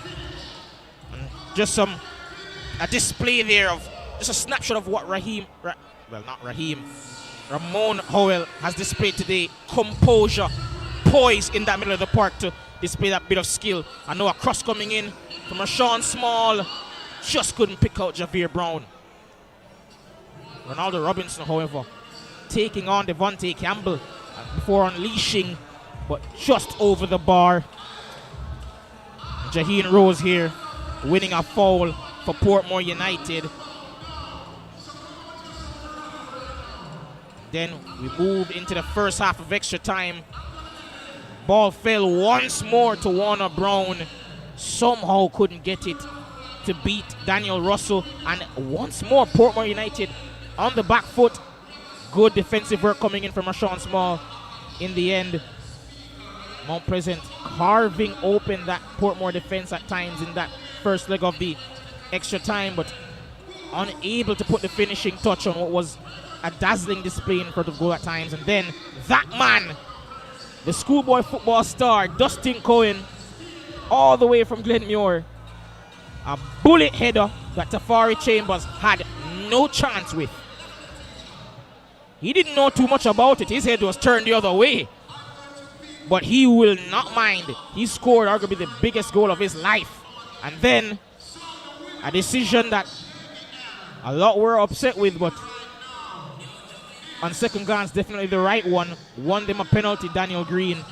And then that man stepped up from the spot, Deshaun Anglin, and put it beyond Daniel Russell. Dove the right way, just couldn't get there quick enough. And then the moment of the game, Emilio Russell, what a delivery from that free kick. Put enough pace and weight on it, and all it needed to be do was just guided home by Javier Brown, the substitute, once more making an impact off the bench for Portmore to send them into their first final. But not before making some crucial tackles at the back. Nick Oigale, clearance off the line there. Krista J. Daly almost getting a goal, and then another penalty shot, this time waved away. They'll feel aggrieved, Mount Pleasant, that they didn't get the decision that they wanted there, but have to say Daniel Russell perhaps getting away with one. He still came close once more again from Krista J. Daly. Had another chance before the end of the game, but unfortunately for him, it wasn't to be. It's the boys from St. Catherine who advanced to the Jamaica Premier League Finals this year. I've never seen that many highlights at a semi-final match, John. And with that said, all of this would not have been possible.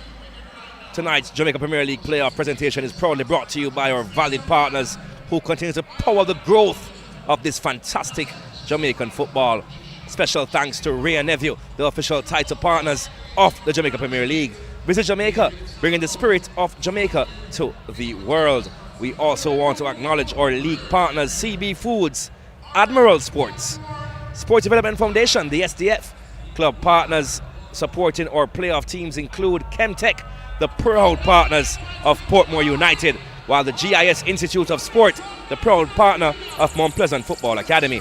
We thank all our sponsors and partners for their continued investment in the development of local football and the future of the Jamaica Football Premier League.